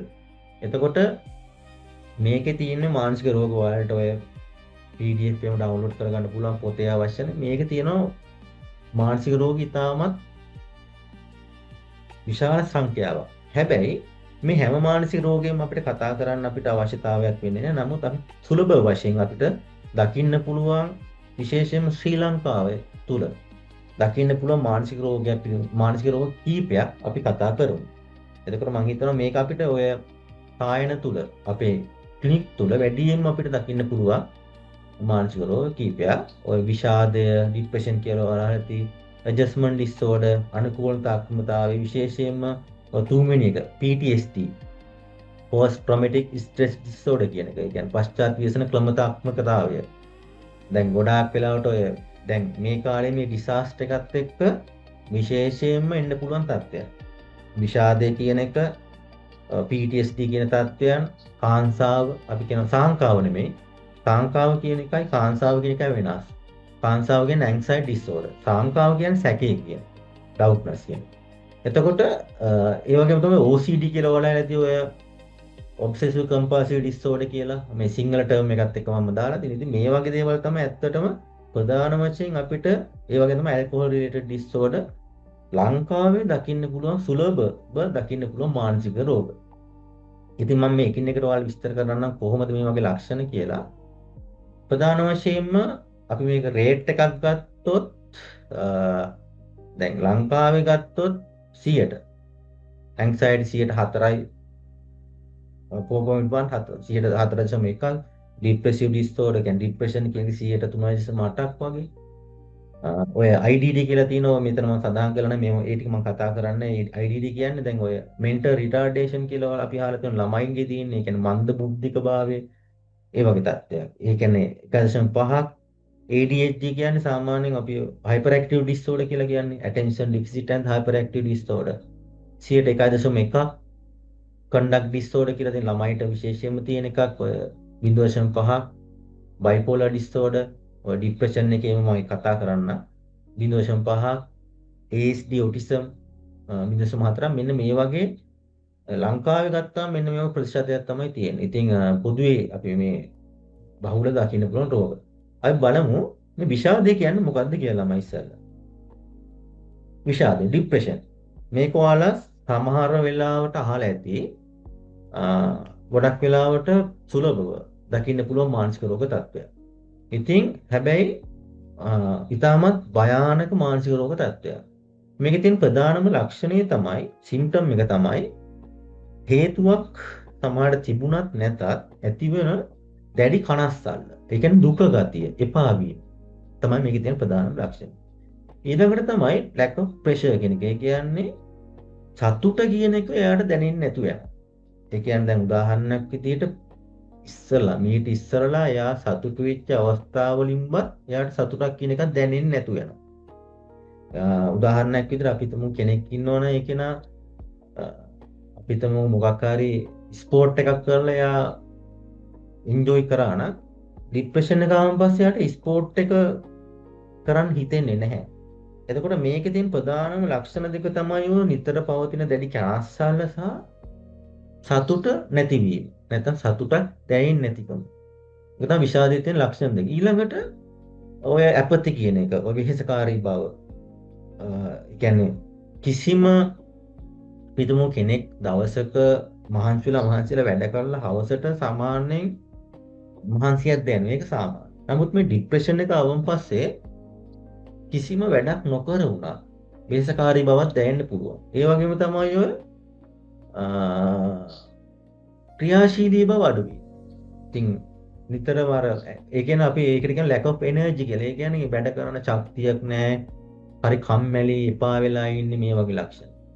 ඊළඟට අර අවධානය දීමේ එයාට ටිකක් අමාරුයි. ඒ කියන්නේ concentrate කරන්න අමාරුයි. ඉතින් මේ ලක්ෂණ. ඊළඟට තමයි තමන් පිළිමදව නිකන් ඍණාත්මක හැඟීමක් තියෙන නිකන් මට මේ දේ බැරි වෙයි. මම වැඩක් නැහැ මේ වගේ. ඉතින් ගොඩාක් වෙලාවට අර තමා පිළිබඳව ඇතිවන ඍණාත්මක හැඟීම තමයි මෙතන ප්‍රධාන වශයෙන්ම තියෙන ලක්ෂණය. ඒ වගේම තමයි අනාගතයේ පිළිබඳව ඇතිවන අර කියන්නේ අපහැදිලිතාවය. එයාට අනාගතය පිළිබඳව ලොකු තේරුමක් නැහැ. ඒ කියන්නේ මේ අනාගතය ගැන මතක් වෙද්දිත් බයක් වගේ දැනෙනවා. ඉතින් මේ විෂාදයේ තියෙන ප්‍රධාන ලක්ෂණ කීපයක්. එතකොට ගොඩාක් වෙලාවට මේකේ තියෙන අවසාන සහ ධර්මතම දකින්න පුළුවන් ලක්ෂණය තමයි සියදිවි හානි කර ගැනීම. දැන් ඔය මානසික රෝග ගත්තාම සියදිවි හානි කර ගැනීම අතින් ඉස්සරහින්ම තියෙන මානසික රෝගය තමයි විෂාදය.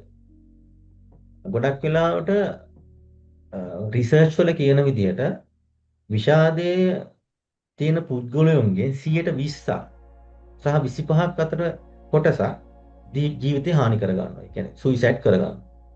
ඒක ප්‍රධාන ලක්ෂණය. ඉතින් ඔයාලා අහලා ඇති සමහරවිට මේ විෂාදයේ තියෙන තවත් වැදගත් ලක්ෂණයක් තමයි ඔය නිින්ද. මම ඉස්සෙල්ලා කතා කරේ නිින්ද යන්නේ නැහැ ඒ කට්ටියට. එතකොට ගොඩක් වෙලාවට මේ නිින්ද යන්නේ නැති එකත් එක්ක ඔය සුයිසයිඩ් වගේ දේවල් වලට මතක ඇති රිපෝට් වෙන්නේ ඔය ડિප්‍රෙෂන් පේෂන්ට්ස් ලා ගොඩක් වෙලාවට පාන්දර කාලය තුල. ඒ කියන්නේ 2ට 3ට 4ට ඒ වගේ කාලය තුල. එතකොට පාන්දර. එතකොට මේ ගොඩක් වෙලාවට මේ නිින්දයි මේ සුයිසයිඩ් එකයි ගොඩාක් වෙලාවට එකට ඉන්ටර්වීන් වෙලා තියෙන්නේ. කියන්නේ ගොඩක් වෙලාට එකට බැඳිලා තියෙන්නේ. ඉතින් මේක එක ලක්ෂණයක්. ඒක සුයිසයිඩ් එක ගොඩක් වෙලාට භයානකම ලක්ෂණය තමයි මේ විෂාදය කියන මානසික රෝගය. ඉතින් මම මේ කියුණ ඉන්ද්‍ර බාධය තියෙනවා. ඉතින් මේ විෂාදය කියන එකේ ලක්ෂණය තමයි ඊළඟට ඔය ඊළඟ ලක්ෂණය තමයි ඔය ගොඩක් වෙලාට හැමෝටම මේක එන්නේ නැහැ. විෂාදය හැදෙන ගොඩක් වෙලාවට ඇපිටයිට් එක නැති වෙනවා. ඒ කියන්නේ කෑම කන්න එයාට අර අපිරිය ගතියක් එනවා. පිරියක් එන්නේ නැහැ කියලා අපි කියන්නේ. ඒ කියන්නේ ඇපටයිට් එක නැහැ. කෑම කන්න බඩගිනින් තියෙනවා නමුත් කෑම කන්න හිතෙන්නේ නැහැ. මේ වගේ ලක්ෂණ. ඉතින් මේ විෂාදයේ තියෙන මේ ලක්ෂණ. එතකොට ප්‍රධාන වශයෙන් මේ කියපු ලක්ෂණ පහක් හෝ ඊට වැඩි සංඛ්‍යාවක්. අවම වශයෙන් එක දිගට සති දෙකකට වඩා වැඩි කාලයක් එක දිගට තියෙන්න ඕන. එහෙම වුණොත් තමයි අපි ඒක විෂාදය කියන එක අපි මෙයාට ડિප්‍රෙෂන් කියන එක ඇදිලා කියන එක අපි ගණන් ගන්න. හරි? ඔය එක විෂාදය කියන රෝගයේ ලක්ෂණ. මම හිතනවා ඔයාලට ඒක පැහැදිලි ඇති කියලා. ඊළඟට අනුකූලතා අක්‍රමකතාවය කියන්නේ ඇඩ්ජස්ට්මන්ට් ඩිසෝඩර් කියලා අපි කියනවා. මේක ප්‍රධාන වශයෙන්ම මානසික රෝග වලට අපේ ලංකාවේ තියෙන මානසික රෝග වලින් එකක්. හැබැයි මේකේ ලක්ෂණ මේකේ තියෙන සිම්ප්ටම්ස් අර විෂාදයේ තියෙන ලක්ෂණම තමයි. හැබැයි අරතරම් කාලයක් මේක පවතින්නේ නැහැ. දැන් ඒ කියන්නේ උඩරිම මේ ලක්ෂණ තියෙන මාස 3ක් වගේ කාලයක් මොනවාද මේක තිබුණාන් පස්සේ යාර ඒක නැති වෙලා යනවා. දැන් මම මෙතන පොඩ්ඩක් ආයේ මේ විෂාදයට යන්න. මේ විෂාදය කියන එකට හේතු තියෙනවා ළමයි. ඒ කියන්නේ මේක ඥානමය වශයෙන් එන්නත් පුළුවන්. ඒ වගේම තමයි ගොඩක් වෙලාවට ජීවිතේ ඔය ලොස් එකක් ආපු ගමන්. ඒක නැතිවීම, අහිමිවීම, දරා ගන්න බැරි දෙයක් ජීවිතේට ආපු ගමන් විෂාදය කියන එක එන්නත් පුළුවන්. එතකොට මේ ඊළඟට මේ ඇඩ්ජස්ට්මන්ට් එකක් කතා කර හිටියේ මේක එන්නේ එයාට පුද්ගලයාට ජීවිතේ එක මොකක් හරි ස්ට්‍රෙස් එකක්. ඒ කියන්නේ මොකක් හරි මූණ දෙන්න බැරිකමක් නැත්තම් තත්වයකට ඇඩ්ජස්ට් වෙන්න අනුකූල වෙන්න බැරි තත්වයක් ආවම මේ ලක්ෂණ එන්න පුළුවන්. එතකොට ගොඩාක් වෙලාවට මේ ලක්ෂණ එදිනෙදා ජීවිතයේ එදිනෙදා ක්‍රියාකාරීත්වයට බලපෑමක් ඇති වෙනවා. සාමාන්‍යයෙන් මේ අපි හිතමුකෝ දැන් උදාහරණයක් විදිහට අපි හිතමු කෙනෙක් මේකට හොඳම උදාහරණය තමයි අපි හිතමු දැන් ලංකාවේ ජීවත් වෙන කෙනෙක් පිට රටක මොකක් හරි රැකියාවකට යනවා. එතකොට ඒ රැකියාවට ගිහිල්ලා මුල් කාලය තුල එයාට ඒ සමාජයට ඇඩ්ජස්ට් වෙන්න බැරි වෙනවා. ඒ කියන්නේ මොකක් හරි ලැන්ග්වේජ් එක වෙන්න පුළුවන්. නැත්තම් කාලගුණය නැත්තම් ක්ලයිමේට් එක වෙදේක මොකක් හරි හේතුවක් මත මේ එයාට ඉන්න ඒ සංස්කෘතිය වෙන්න පුළුවන් මේ ෆිට වෙන්නේ නැහැ. මේ මත එයාට එක ලක්ෂණ එනවා. ඉන්ද යන්නේ නැහැ, කන්න බෑ, එපා වෙලා වගේ. මේකට අපි කියනවා ඇඩ්ජස්ට්මන්ට් ඩිසෝඩර් කියලා. එතකොට මේ ලක්ෂණ ටික මාස 3ක් විතර යද්දී ඇත්තටම එයා හුරු වීමත් එක්ක සමාජ තත්ත්වයේ හුරු වීමත් එක්ක ඇති මේ සාමාන්‍යකරණයටපත් වෙනවා.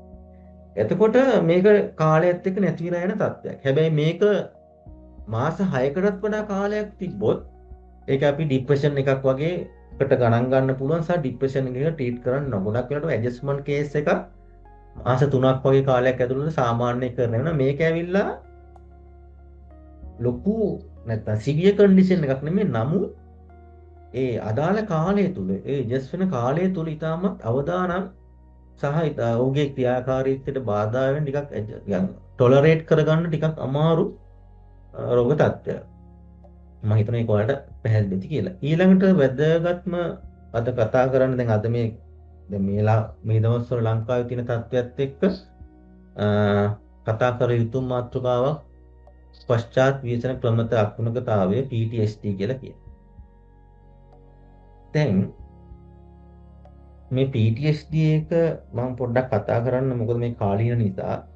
දැන් මේ වගේ ව්‍යසනකාරී අත්දැකීම් වල කෙනෙක් මුහුණ දුන්නාන් පස්සේ ඒ සිද්ධියට මුහුණ දීලා ටික කාලයක් යනකොට පසු කාලීනව ඇතිවන තත්ත්වයක් මේක. ඒ කියන්නේ දැන් මේ මේ ව්‍යසනයක් කියන එක ට්‍රෝම එකක් කියලා අපි කියනවා. මේ ට්‍රෝම එක මෑන් මේඩ් වෙන්නත් පුළුවන්, නැචරල් වෙන්නත් පුළුවන්. ඒ කියන්නේ ස්වභාවික එකක් වෙන්නත් පුළුවන්, මිනිස්සු විසින් ඇති කරන එකක් වෙන්නත් පුළුවන්. මිනිස්සු විසින් ඇති කරන ට්‍රෝමාස් තමයි ගොඩක් වෙලාවට ඔය ක්‍රියානතුරු, යුද්ධය, ඒ වගේ දේවල්. දැන් නැචරල් ඩිසාස්ටර් එකක් අපි කියනවා නැචරල් ට්‍රෝමා එකක්. දැන් ඔයාලා දන්නවා දැන් ලංකාවේ අද වෙනකොට ෆ්ලඩ් එක විශේෂයෙන්ම ලෑන්ඩ්ස්ලයිඩ් ගම්වතු මේ නායයන් වගේ දේවල් වුණා. ගෙවල් පිටින් යට කරගෙන ගියා. පවුල් පිටින් මිනිස්සු මරන සමහර පවුල එක්කෙනා ඉතුරු වෙන්නේ. මේක වෙන ට්‍රෝමා එකක් ළමයි. එතකොට මේකේ තියෙන සිම්ප්ටම්ස් දැන්ට යාලා මේ කාලේ වකවානුව තුල දරාගත්තට පසු කාලීනව මේක දැන් දැකපු කට්ටිය ඉන්න පුළුවන් මේකට මූණ පාපු කට්ටිය ඉන්න පුළුවන්. දැන් ඒක මේකේ තියෙන ඊළඟ ලක්ෂණය මේ වගේ එකට එයා ඉඳුරාම ඩිරෙක්ට්ලි ඒ වගේ පුද්ගලයෙක් මූණ පාලා තියෙන්න පුළුවන්, එක්ස්පෝෂර් වෙන්න පුළුවන්, නැත්නම් ඒක කාට හරි වෙනවා දැකලා තියෙන්න පුළුවන්. මේ කරුණු දෙක මත මේ අත්විඳීම හෝ නිරීක්ෂණය වීම කියන කාරණේ මත මේ PTSD එකක් පසු කාලයේ දැන් මාස 5-6ක් අවුරුද්දක් අවුරුදු 2-3ක් සමහරට ගියන් පස්සෙත් මතුවෙන්න පුළුවන් මේ රෝග ලක්ෂණ. ඒක අපි කියන්නේ මේක පශ්චාත් ව්‍යසන ක්‍රමතාත්මකතාවය කියලා කියන්නේ. ඒ කාලේ මතුවෙන්නේ නැහැ. ඒ කාලේ ගොඩක් වෙලාවට දැන් රට දැන් අපි තුමු මේ ව්‍යසනකාරී තත්ත්වෙන් රට දැන් ඕකේ වෙලා මිනිස්සු සාමාන්‍ය විදිහට ජීවත් වෙද්දි මේ ලක්ෂණ මෙයාට මතුවෙන්න පුළුවන්. අවුරුද්දක් දෙකක් ගියන් පස්සේ. ඒක අපි මේකට කියන්නේ පශ්චාත් පෝස්ට් කියලා. ඉතින් මේක ඉතාමත් දරුණු සහ සිවිය මට්ටමේ තියෙන රෝග තත්ත්වයක්, මානසික රෝග තත්ත්වයක්. මේක ප්‍රධාන වශයෙන්ම මේ ට්‍රෝමා එකට මේ කට්ටිය මුහුණ දෙන්න ඕන අර මං කියපු කාරණා. මේකේ තියෙන ලක්ෂණය තමයි මෙයාට ඒ රෝග තත්ත්වයේදී ලොකු බයක්. හේතුවක් නැතුව. මොකද අර මේක ලොකු බයක් මේ වගේ තත්ත්වයක් ඇති වෙනවා. ඊළඟට මේකේ තියෙන මේ රෝග තත්ත්වයේ ඊළඟ ලක්ෂණය තමයි අදාළ ව්‍යසනය, ඒ ට්‍රෝමා එක නැවත නැවත නිකන් සිහිපත් වෙනවා. ඒක එක එක ආකාරයෙන් මේක වෙනවා. ඒ කියන්නේ දැන් අපි හිතමු කෙනෙක් දැක්කනම් නාය යනකොට ගෙයක් යට යනවා. මිනිස්සෙක් යට ගිහින් පස්සෝට යට වෙලා මැරෙනවා. ඒක එයාට නිකන් ඉමේජ් විදියට, චිත්‍ර රූප විදියට මේ පේන්න ගන්නවා. හරිද? ඒ වගේම තමයි හීනෙන් පේන්න ගන්නවා. ඇත්තටම හීනෙන් මේ විදියටම පේනවා මේ කට්ටියට. අපි කියනවා නයිට්මෙයාර්ස් කියලා. ඔය නයිට්මෙයාර්ස් කියලා ෆිල්ම් එකකුත් තියෙන බලන්න. එතකොට සක්‍රියාකාරයෙන් වෙනවා. අපි ඒකට කියනවා ෆ්ලෑෂ්බෑක් කියලා. ෆ්ලෑෂ්බෑක් කියන්නේ මේ ඔයාලා මේ විදිහට දැන් ඔය ලෙක්චර් එකේ ඉද්දි සමහරවිට මේ PTSD වගේ තියෙන කෙනෙක්ට මේක නිකන් ඔයාලා ඉස්සරහා නැවතේ දේ වෙනවා විදිහට මේ විදිහට වීඩියෝ එකක් ප්ලේ වෙනවා වගේ පේන්න පුළුවන්. ඒක තමයි අපි කියන්නේ ෆ්ලෑෂ්බෑක් කියලා සක්‍රියාකාරයෙන්. ඉතින් මේක මේ අදාළ ව්‍යසන නැවත නැවත පේන එක තමයි ඊළඟ ලක්ෂණය.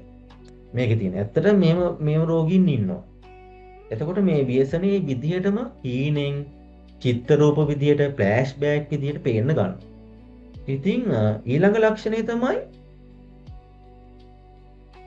මේට අදාළ සංසිද්ධිය හැමතිස්සෙම මගහරින්න ගන්න. දැන් උදාහරණයක් විදිහට දැන් ඔයාලට මතක ඇති 2004 සුනාමිය. සුනාමියේදී PTSD ආපු කට්ටිය අදටත් ඉන්නවා. බීච් එකක් ගාවටවත් යන්න බයයි. ඒ තැන් මගහරිනවා. මොහොත බීච් එක ගාවට යන ඒ වගේ තැන් වලට තවටත් අදටත් යන්නේ නැහැ. එයා බයයි එතනට යන්න. ඒ අවොයිඩන්ස් අපි කියන එකට මගහැරීම. ඒ කියන්නේ ඒ වගේ දේවල් කතා කරන්න බයයි. ඊට පස්සේ ඒ වගේ දේවල් දැන් රූප ඒ කියන්නේ ෆිල්ම් කියන්නේ ටීවී එකකින්වත් බලන්න බයයි. දැන් උදාහරණයක් විදිහට දැන් අද ලංකාවේ ෆ්ලඩ් එකෙන් නායයන් වලින් මිනිස්සු මැරුණාම මිනිස්සුන් ඒක දැක්කම සමහර මිනිස්සු ඉන්න පුළුවන් මේ වගේ තත්ත්වයක් ආව කියන්නේ මේ PTSD වගේ තත්ත්වයක් යාලට ආවොත් යාලා ඒ ප්‍රදේශයටවත් යන්නේ නැතුව සදාකාල වෙන පැත්තකට ගිහලා ජීවත් වෙන්න පුළුවන්. එතකොට මේ අවොයිඩන්ස් කියන එක මේ PTSD වල ලක්ෂණයක්. ඊට පස්සේ තමයි ප්‍රධානම ලක්ෂණය තමයි තව එක ලක්ෂණයක් තමයි මේ සිද්ධිය මතක නැහැ යාට. දැන් ඒ සිද්ධිය කොහොමද උනේ කියලා සමහරට අමතක වෙනවා. මේ සිද්ධිය. නමුත් ඒ PTSD ගේ ලක්ෂණය කියන්නේ සමහර සංසිද්ධි අමතක වෙන්න පුළුවන්. දැන් උදාහරණයක් විදිහට යාට ඔක්කොම මතකයි. නමුත් ට්‍රෝමා එකේ සමහර සිද්ධි තැන් අමතක වෙන්න පුළුවන්. ඊළඟ ලක්ෂණය තමයි මේ PTSD කට්ටිය හරි ඉමෝෂනල් නම්නස්.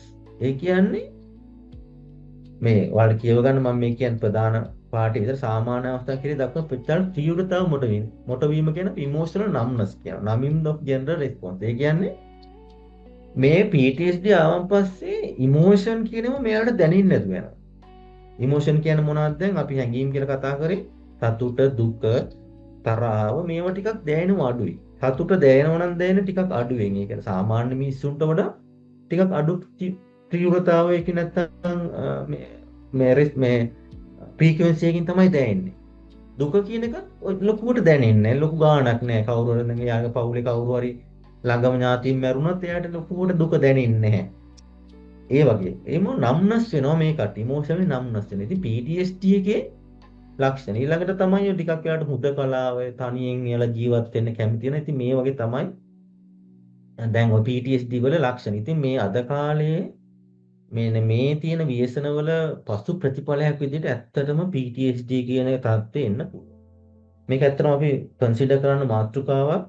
දැන් ඔයාලා දන්නවා දැන් අපේ යුද්ධේ ලංකාවේ තිබිලා 2009 ඉවරුනාට පස්සේ මේ වෙනකොටත් ඉන්නවා PTSD පේෂන්ට්ලා යුද්ධයට මුහුණ දීපු. ඒක බ්ලාස්ට් වලට තුවාල වීමට මේ PTSD පිචස් තියෙනවා. මේක ප්‍රධාන සුනාමියේ මුහුණ පාපු අදටත් කට්ටිය ඉන්නවා ට්‍රීට්මන්ට් ගන්න PTSD තියෙන කට්ටිය. අනිවාර්යයෙන් මේ ඩිසාස්ටර් එකේ PTSD තියෙන කට්ටිය ඉස්සරහට ඇති වෙනවා. ඒක මානසික රෝග තත්ත්වයක්. ඒකට ඇත්තටම ප්‍රතිකාර කර යුතුයි. ප්‍රතිකාර කියන්නේ බෙහෙත් දෙන්න ඕන සහ තෙරපි වලට යොමු කරන්න ඕන. PTSD ගැන මොන හරි අපිට කතා කරන්න තියෙනවද තව අවශ්‍ය නම්? ඒ වගේ ව්‍යසනයට සම්බන්ධ තව මොන හරි දේවල් අවශ්‍ය නම්? ඔව් ડોක්ටර් මට ප්‍රශ්නයක් තියෙනවා. PTSD පේෂන්ට්ලා ඒ කවුරු හරි අපි අඳුනගත්තාම ඒගොල්ලොන්ට ලයිෆ් ටයිම් ඔය බෙහෙත් හෝ තෙරපීස් යන්න ඕනේද නැත්නම් ඕක ටෙම්පරරි කාලයකදී ඔයක රිකවර් වෙන මට්ටමට එනවද?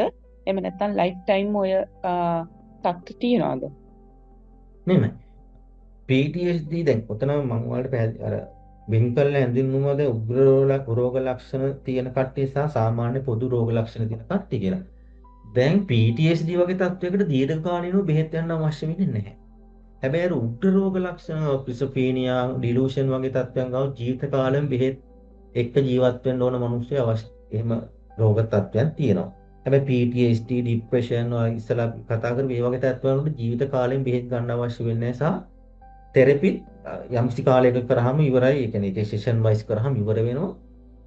නමුත් සැලකිය යුතු කාලයක් බෙහෙත් ගන්න අවශ්‍ය වෙනවා. යාගේ පුද්ගලයෙක් මොකද රිකා වෙන එක පුද්ගලයෙක්ගේ පාරිසරික සාධකමද තීරණය වන කාරණයක්. උදාහරණයක් විදිහට අපි හිතමු ඩයබටික් තියෙන පේෂන්ට් කෙනෙක්ට ඩයබටික් වලට ප්‍රතිකාර ගන්න ඕන කෙනෙක්ට මාස 6න් හොඳ වෙන්න පුළුවන්. මොකද ඒ පුද්ගලයාගේ තියෙන හැසිරීමේ ස්වභාවය අනුව අපි හිතමු දැන් බෙහෙත් ගන්න ගමන් මේ මිනිස්සයා චීනි කනවා නම් ආහාර පාලනය කරන්නේ නැත්නම් එක්සර්සයිස් කරන්නේ නැත්නම් එයාට ඩයබටික් හොඳ වෙන ප්‍රවණ කාලය වැඩි වෙනවනේ.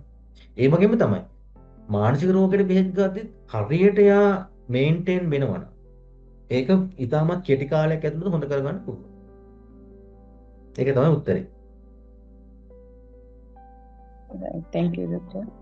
හරි. හරි. ඉතින් මේ වගේ තත්ත්වයන් අපිට මේ ව්‍යසනකාරී තත්ත්වයක් එක්ක එන්න පුළුවන්. ප්‍රධානම රෝග ලක්ෂණය සහ ડિප්‍රෙෂන් එක. අපි ඉස්සෙල්ලා කතා කරමු ડિප්‍රෙෂන් එකත්.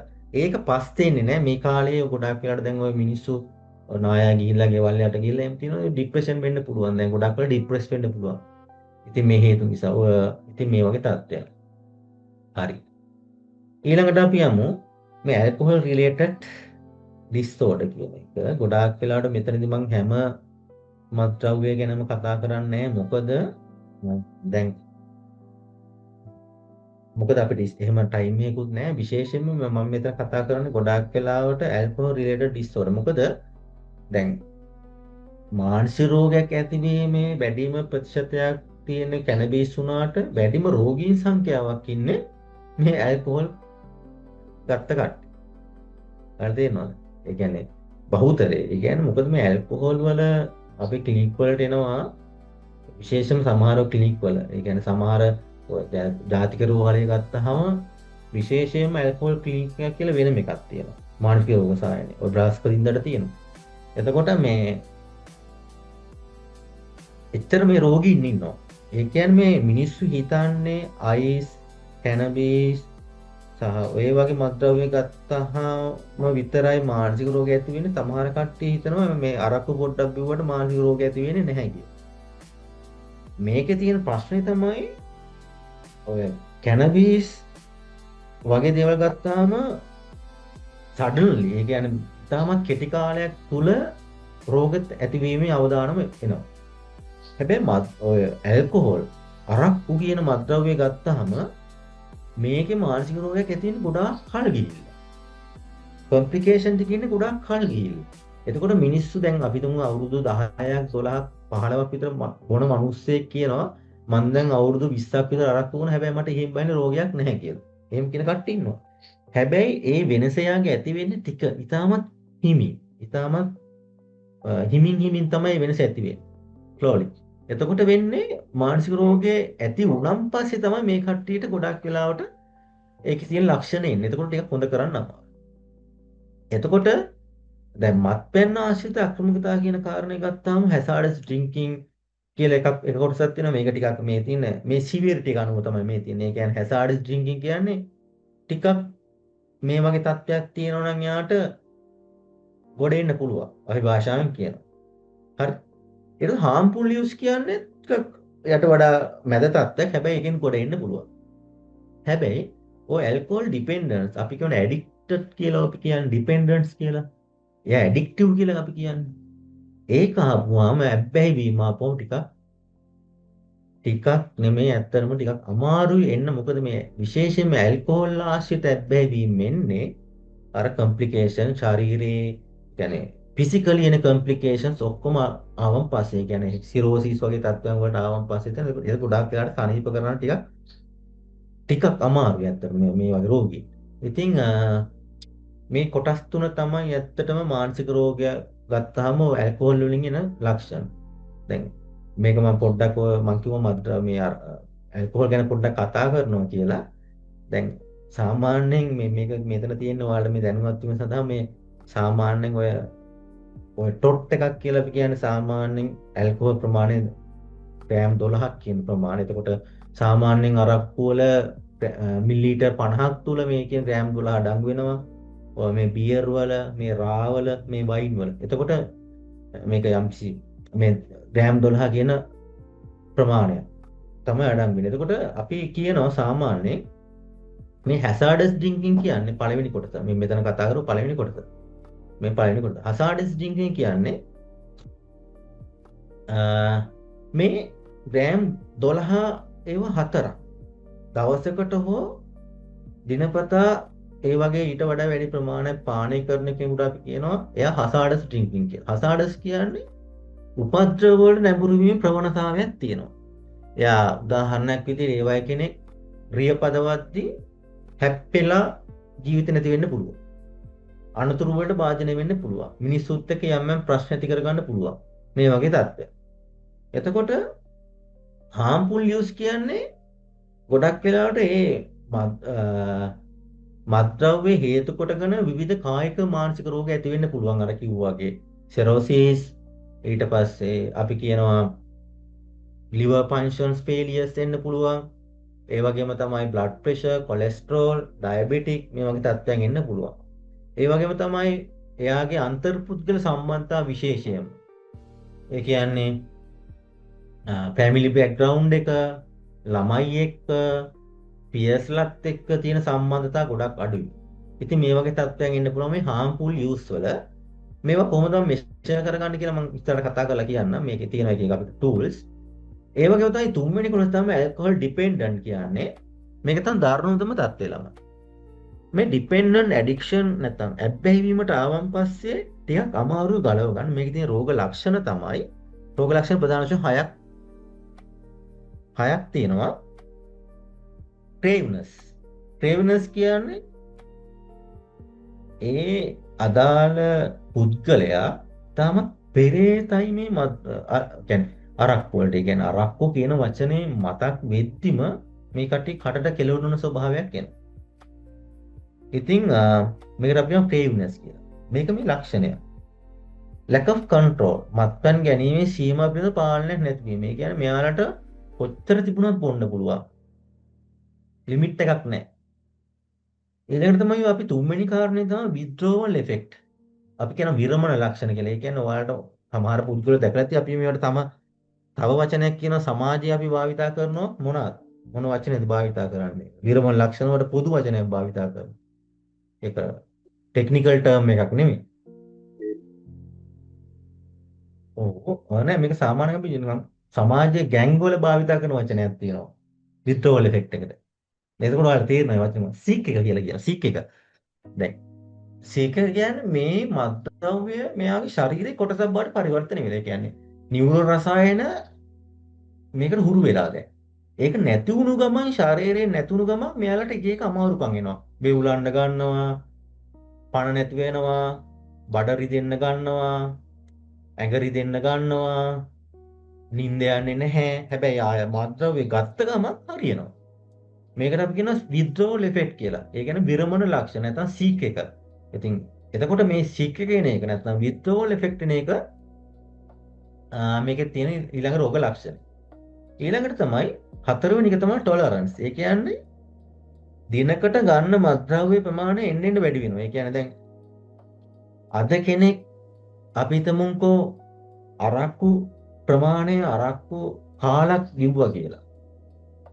එයාට ඊළඟ දවසේ ඊළඟ සතිය වෙද්දී අර මත්ගතිය ගන්න භාගයක් බොන්න සිද්ධ වෙනවා. මොකද එයාට අර කාලෙන් මේ මත්ගතියේ ඉෆෙක්ට් එක ගන්න බෑ. මෙහෙම වෙලා වැඩි වෙලා කාලයක් යද්දී බෝතලය 2 3 බවට පරිවර්තනය වෙනවා. ඉතින් මේකට ටොලරන්ස්.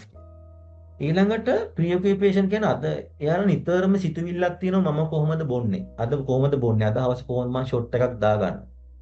හරි? මේ වගේ සිතුවිලි නිතරම තියෙන. ඊළඟට අවසාන එක තමයි හොඳම ලක්ෂණය. එයාලට කොච්චර කිව්වත් රිපෝට් පෙන්නුවත් සිරෝසිස් හරි මේ වගේ වකුගඩුව පිළිබඳ නැත්නම් මේ වගේ අක්මාවේ රිපෝට් එක ඔන්න ඔයාලට සිරෝසිස් ලෙවල් 1 දැන් ඇවිල්ලා තියෙනවා කියලා පෙන්නනවා. පැහැදිලිව පෙන්නනවා අපි. හැබැයි එයාලා ඒක ගණන් ගන්නේ නැහැ. එයාලා ඒක නවත්තන්නේ නැහැ. එච්චර මොකද එයාලට ඉන්න බෑ එහෙම. ඉතින් මේ ඩිපෙන්ඩන්ට් වගේ තරඟට ආපුවාම ඇඩික්ෂන් වගේ කෙනෙකුට ආපුවාම ගොඩක් වෙලාට මේ මිනිස්සු ඇත්තටම වෙන සිරෝසිස් කියන රෝග තත්ත්වයේ තුලින් මිය යනවා. සහ ඊට ඉස්සරලා අර කියපු ડિප්‍රෙෂන්, ඇන්සයිටි අර වගේ ඕනම මානසික රෝග තත්ත්වයක් සෑදීමේ ප්‍රවණතාවයක් තියෙනවා. ඉතින් මේ මත්ද්‍රව්‍ය කියන එක නැත්තම් විශේෂයෙන්ම ඇල්කොහොල් අරක්කු කියන එක හේතුවක් වෙන ඕනම මානසික රෝගයක් ඇතිවීමේ හේතුවක් වෙන්නේ. ඉතින් ඒකයි මම මේක පොඩ්ඩක් වැඩිදින් කතා කරනවා කියලා කිව්වේ. සුලභව දක්වන මත්ද්‍රව්‍ය තමයි මේ මම කතා කරා වලට නිකොටින් කියන්නේ සිගරට්ස් වල තියෙන ඒවා ඊට පස්සේ ගංජා, හසිස්, මදින මෝදික මේ ඔක්කොම එන්නේ ළමයි මේ ඔය ගංජා කියන මත්ද්‍රව්‍යයේ. හරි? ඔය ගංජා අපි කැනබිස් කියලා කියන්නේ ඒවා. ඔක්කොම හැදින්නේ ඒකෙන්. ඒ සංඝටක තමයි තියෙන්නේ. කොකේන් වල දාන කොකේන් කියන කොකා ලියුස් කියලා තියෙනවා. කොකා ප්ලාන්ට් කියලා තියෙන කොකා කෝලා කියලා බීම වර්ගයක් තියෙන්නේ. එතකොට කොකා ලියුස් වලින් තමයි කොකේන් කියන මත්ද්‍රව්‍ය හැදෙන්නේ. මේ තියෙන්නේ ප්‍රමාණය. ඊට පස්සේ හෙරොයින් කියන්නේ ඒකත් පොපි කියන ශාකයෙන් හැදෙන මත්ද්‍රව්‍ය. මේස පාටි ඩක් ඔය එක්ස්ටසි කියන්නේ පාටි ඩ්‍රග් මේක කියන ටැබ්ලට් කියලා කියනවා, ටැබා කියලා කියනවා, පාටි ඩ්‍රග්ස් කියලා කියනවා, එක්ස්ටසි කියලා කියනවා. එක්ස්ටසි කියලා කියන්නේ මේ එක්ස්ටසි කියලා කියන්නේ මේක බිව්වහම මේ විශේෂයෙන්ම මේ මත්ද්‍රව්‍ය කියන්නේ මේ මත්ද්‍රව්‍ය නෙමෙයි ළමයි. මේ පෙති වර්ග දෙන්නේ විවිධ විශේෂයෙන්ම මානසික රෝග තත්ත්වයන් වලට. සහ පේන් කිලර්ස්. ඒ කියන්නේ විවිධ ලොකු වේදනානාශක තියෙනවනේ අපි දැන් ඔය තුවාලයක් වුණාම ඔපරේෂන් එකක් කරාම ඒ වේදනාව නැති වෙන මිනිස්සු දෙනවනේ පේන් කිලර්ස් ડોක්ටර්ස්ලා. ඒවා තමයි මේ හයි ඩෝස් එකක් කරගෙන මේ කට්ටිය පාවිච්චි කරන්නේ. එතකොට මේ හයි ඩෝස් එක ගත්ත ගමන් එක්ස්ටසි කියන්නේ මේ කට්ටියට අර නිකන් ඇඟ හිරි වැටෙනවා වගේ වෙනවා, පාවෙන ගතියක් වගේ එනවා. ඒ ෆීලින් එකට අපි කියන එක්ස්ටසි කියලා. ඒ කියන්නේ දැන් ඔයාලා ගොඩාක් මොකක් හරි සිදුවීමක් කියලා කෙනෙක් සතුටින් ඉන්නවා කියන්නකෝ. දැන් අපි හිතමු කෙනෙක් ඔයාලගේ ජීවිතේ කෙනෙක්ට ලොටරියක් ඇදුණා කියනකො ටිකට් එකක් ඇදුණා කියන්නකෝ. ලොකු සල්ලි ප්‍රමාණයක් හම්බ වෙනවා. එයා ගොඩාක් ටික දවසක් යනකම් සතුටින් ඉන්නවනේ. ලොකු නිකන් අමුතු සතුටකින් ඉන්නවනේ. ඒ ෆීලින් එකට අපි කියන එක්ස්ටසි කියලා. ඒක මේ එක්ස්ටසි කියලා මේ ඩග් වලට කියන්නේ. ඉතින් එතකොට මෙන්න විවිධ තව තියෙනවා මීට වඩා මත්ද්‍රව්‍ය. ඉතින් මේ ප්‍රධාන වශයෙන් අපිට කතා කරන මත්ද්‍රව්‍ය ටිකක් තමයි මම මේ දැන්. හරිද? හරි. එතකොට මත්ද්‍රව්‍ය නිසා ඇතිවන සංකූලතා අපි පොඩ්ඩක් බලමු. හරි. අපි මේක පොඩ්ඩක් අපි ඩිස්කෂන් එකකට යන්න චුට්ටක් කැමති නම් මේක මම පොයින්ට් අවුට් කරලා නැහැ මේවයි කියලා. කාට හරි කියන්න පුළුවන් කායික වශයෙන් මොන වගේ සංකූලතා කීපයක්ද ඇති වෙන්න පුළුවන් කියලා. මේ මත්ද්‍රව්‍ය නිසා පොදුවේ අපි ගත්තාම අධික තෙහෙට්ටුවක් ඇති වෙනවා, වේවුලනවා වගේ තත්ත්වයක් ඇති වෙන්න පුළුවන්. ඔව්. ඩොක්ටර් මට ඉස්සෙල්ලා කතා කරන්න බැරි වුණා මේ අර ඩේටා එරර් එක නිසා. සාමාන්‍යයෙන් දැන් අපි දුම්බැටි වගේ දෙයක් නිකොටින් දීර්ඝකාලීන භාවිතය තුළින් පුද්ගලයෙකුට ලිංගික සංකූලතා අක්‍රමිකතාවයක් ඇතිවීමේ අවදානමක් තියනවාද?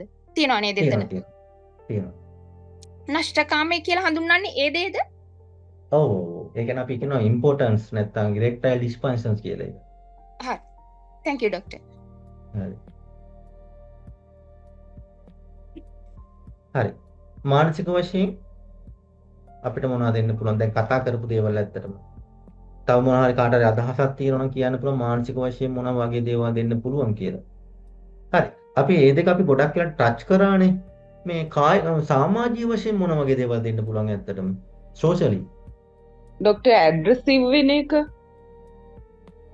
ඇග්‍රෙසිව්නස්. ඔව්. කලාකාර විදිහට ඇසිරෙන එක. ඔව්. ඔව් ඉන්බොක්ස් එකේ තියෙන බලන්න. ගැටුම් ඇති කරගන්න පුළුවන් එයා සමග ඉන්න අය එක්ක.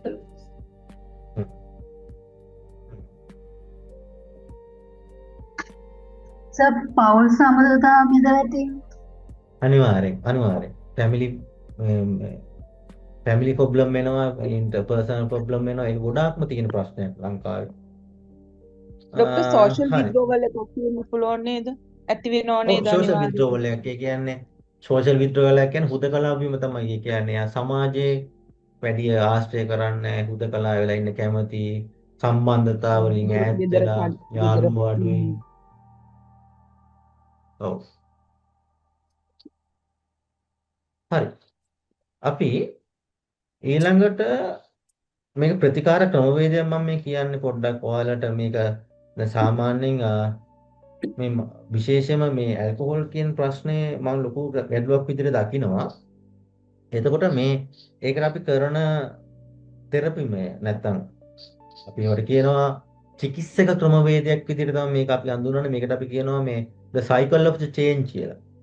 the Prochaska කියන ඒ සයිකොලොජිස්ට් තමයි මෙතන මේක විස්තර කරලා තියෙන්නේ. මේ එයාගේ තියරි එකක්. මේක අපි කියනවා cycle of the change නැත්නම් change cycle කියලා.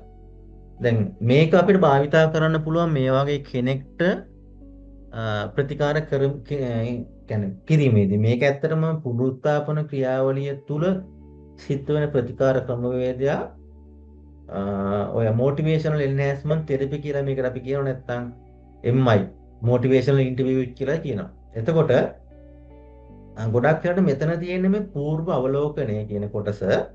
ඒ කියන්නේ pre contemplation කියලා මෙතනදී අපි ඒ තියරි කියනවා කියනවා. పూర్ව අවලෝකනය කියන්නේ කෙනෙක් මත්ද්‍රව්‍යයක් පාවිච්චි කරන කෙනෙක් එයා ඉන්න අවස්ථාව තමයි පළවෙනි අවස්ථාව තමයි ඒක එයාට ප්‍රශ්නයක් නෙමෙයි වෙනස් කරගන්න අවශ්‍යතාවයක් නැහැ කියන නැත්නම් එයා ඒක ප්‍රශ්නයක් විදිහට දකින්න නැති තැන තමයි අපි කියන්නේ పూర్ව අවලෝකනය. එතකොට මේ අවලෝකනය කියන්නේ contemplation. ඒ කියන්නේ දැන් මට ප්‍රශ්නයක් තියෙනවා මම මේක නවත්ත ගන්න ඕන කියන හැඟීමට අපි කියනවා contemplation කියලා. එතකොට මේ කෙනෙක් పూర్ව අවලෝකනය නැත්නම් pre-contemplation එකේ ඉඳලා contemplation එකට ගන්නව motivation එක තුලින්. එතකොට අපිට යාට ඔය අපි කතා කරපු සමාජීය වශයෙන් තියෙන ඔය complication ඉස්සලා කතා කරේ කායික රෝග මානසික රෝග ගැන යාට විස්තර කරලා ඒකේ තියෙන අවදානම ඒකේ තියෙන ඍණාත්මක පැත්ත යාට පෙන්වලා දෙන්න පුළුවන්. ඒ හරහා පුළුවන් අපිට පෙන්වලා දෙන්න මේක චර්යාව වැරදි හැසිරීමක්. ඒක නිසා මේක නවත්ත ගන්න ඕන කියන කාරණේ තමයි මෙතනදී අපි එයාව දැනුවත් කරන්නේ. ඊට පස්සේ ඔය මෙතනදී අපි කියනවා ක්‍රම සම්පාදනය ඇක්ෂන් එකක් ගන්න ඕන. ඊට පස්සේ ඒකට ඇක්ෂන් එකක් ගන්න ඕන සහ මෙතඩ් එකක් හදා ගන්න ඕන. ඇක්ෂන් එකක් ගන්න ඕන, මේන්ටේන් කරන්න ඕන. ඉතින් මෙන්න මේ ක්‍රියාවලිය දැන් මේක ඔයාලට මෙතන මම සිංහලෙන් තිබ්බට ඔයාලට මේක කැමති කෙනෙක් ඉන්නවා ලියා ගන්න මේ ඔය the cycle of the change කියන එක කියලා සර්ච් කරන්න. මම ඒක බොක්ස් එකේ දාන්න.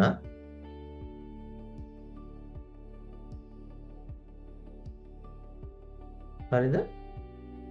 මේක ඔයාලට බලන්න මේක ඔයාලට බ්‍රවුස් කරලා බලන්න පුළුවන්. මේ වගේ කෙනෙක් මත්ද්‍රව්‍යයට ඇබ්බැහි වෙලා ඉන්න කෙනෙක් ගලව ගන්න නැත්නම් එයාට කතා කරන්න, එයාට තෙරපි වයිස් අපිට කරන්න පුළුවන්, සරලව කරන්න පුළුවන් ක්‍රමවේදයක් තමයි මෙතන තියෙන්නේ. එතකොට මේක ඔයාලට ප්‍රැක්ටිස් කරොත් යම් කෙනෙක්ට අවශ්‍ය නම්, ඉන්ටරෙස්ට් නම්, ඒ කියන්නේ හිතෙනවා නම් පුළුවන් ප්‍රැක්ටිස් කරලා බලන්න. ඇත්තට මේක හොඳ ක්‍රමවේදයක්. ඒවයි කෙනෙක්ට යූස් කරන්න පුළුවන්. ඉතින් මේ අභිප්‍රේරණය කියන්නේ මොටිවේෂන් කියන්නේ. ඉතින් මේක කරන්න ඇත්තට මේ පුද්ගලයෙක් මොටිවේට් කරන්න ඕනේ. ඉතින් මොටිවේට් කරන්න එක එක ක්‍රම අපිට භාවිතා කරන්න පුළුවන්. පළවෙනි එක තමයි මෙතන මේ ටික මම විස්තර කරනවා. පළවෙනි එක තමයි ඔය විකල්ප වින්දන. ඒ කියන්නේ කෙනෙක් දැන් මේක ඇත්තටම පුද්ගලව දකින්නේ වින්දනයක් විදිහටනේ. ඒ කියන්නේ සතුටක් විදිහට දකින්නේ. එතකොට එයාට එක එක විකල්ප, alternative pressures, ඒ වගේ දේවල් හඳුන්වා දෙන්න පුළුවන්. ඒ වගේ තමයි එයාලගේ දවස ස්ට්‍රක්චර් කරගන්න එක. ඒ වගේ දේවල්. ඊට පස්සේ විශේෂයෙන්ම family support එක ගන්න එක මේ වගේ කෙනෙක්ට ට්‍රීට් කරන්න. ඒ වගේ දේවල් අපිට කරන්න පුළුවන්. ඊට පස්සේ දැන් ඔය මත්ද්‍රව්‍ය හා සම්බන්ධ උත්තේජක හඳුනා ගැනීම, පාලනය කර ගැනීම මේක මම විස්තර කතා කරන්න. විස්තරාත්මකව මෙතන තියෙනවා. ඔය සහකම්පිතව අපි කියන සහකම්පනය කියන එක ඔයාලා දන්නවා එම්පති කියන එක. සහ පූර්ව නිගමන රහිතව. ඒ කියන්නේ ඒ වගේ කෙනෙක් ඇඩික්ෂන් කෙනෙක් ඔයාලා ගාවට ආවොත් විශේෂයෙන්ම මේ ඇඩික්ටිව් එහෙම හිතන්නේ නැතුව සාමාන්‍ය කෙනෙක් විදිහට හිතලා කටයුතු කරන එක. සහ ඒ අභියෝග ලක් නොකර මේවා මේ කරුණු සාකච්ඡා කරන්න ඕන. ඒ වගේම තමයි පුළුවන් නම් අපිට අවශ්‍ය නම් ඔය liver report, blood report ඒ වගේ දේවල් වලින් පෙන්වා දෙන්න පුළුවන්. මෙන්න ඔයා ලෙඩ වෙලා ඉන්නේ. මේ වගේ කියන කාරණා හරහා අභිප්‍රේරණ වගු වගේ දේවල් අපිට භාවිතා කරන්න පුළුවන්. අභිප්‍රේරණ වගු කියන්නේ සාමාන්‍ය එයාට පෙන්වා දෙන්න පුළුවන් මේ ඇයිවා මේක නවත්තන්න හේතුව. ඔයා මේක නැවැත්තුවොත් ඔයාට මොනවද තියෙන benefits.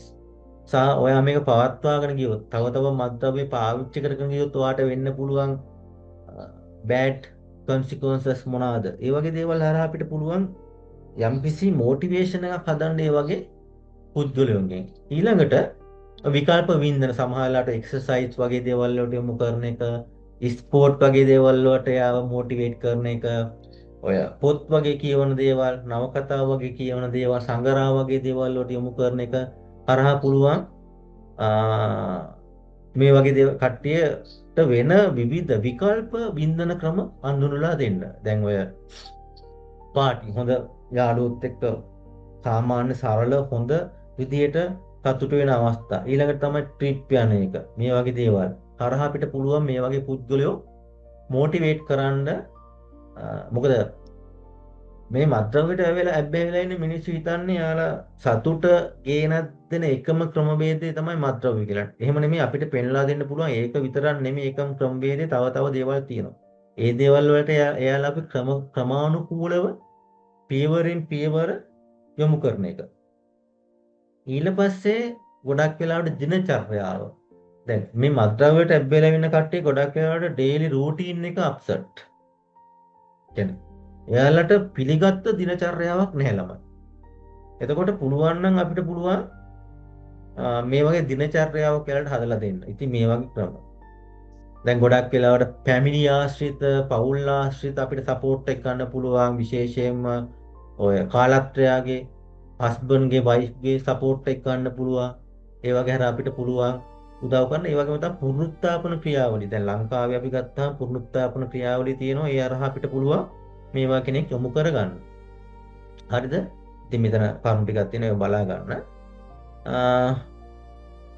ඊට පස්සේ උත්තේජක හඳුනා ගැනීම සහ පාලනය කියන මොන වගේ අවස්ථාවන් වලදී යාට මත්ද්‍රව්‍ය පාවිච්චි කරන්න හිතෙන්නේ. ඉතින් ඒව පුළුවන් නම් අඳුර ගන්න එක, ඒව පාලනය කරගන්න උගන්වන එක, ඒ වගේ දේවල්. හරිද? මේ ක්‍රම මේ ඔක්කොම තියෙන ටික තමයි. හරිද? දැන් ගොඩක් වෙලාවට ස්පිරිචුවලිටි කියන ගොඩාක් වැදගත්ව ආගමික වැඩසටහන් වලට යොමු කරන යොමු වෙන එක මේ වගේ දේවල් අරහා අපිට පුළුවන් මේ වගේ දේවල් යොමු කරගන්න. ඒ වගේම තමයි සූපකාර කණ්ඩායම් මම මේ කෙටියෙන් කරගන්නේ මේ මත්ද්‍රව්‍යයට විතරක් තියෙන නිසා මේ වගේ කරන්න පුළුවන්. හරිද?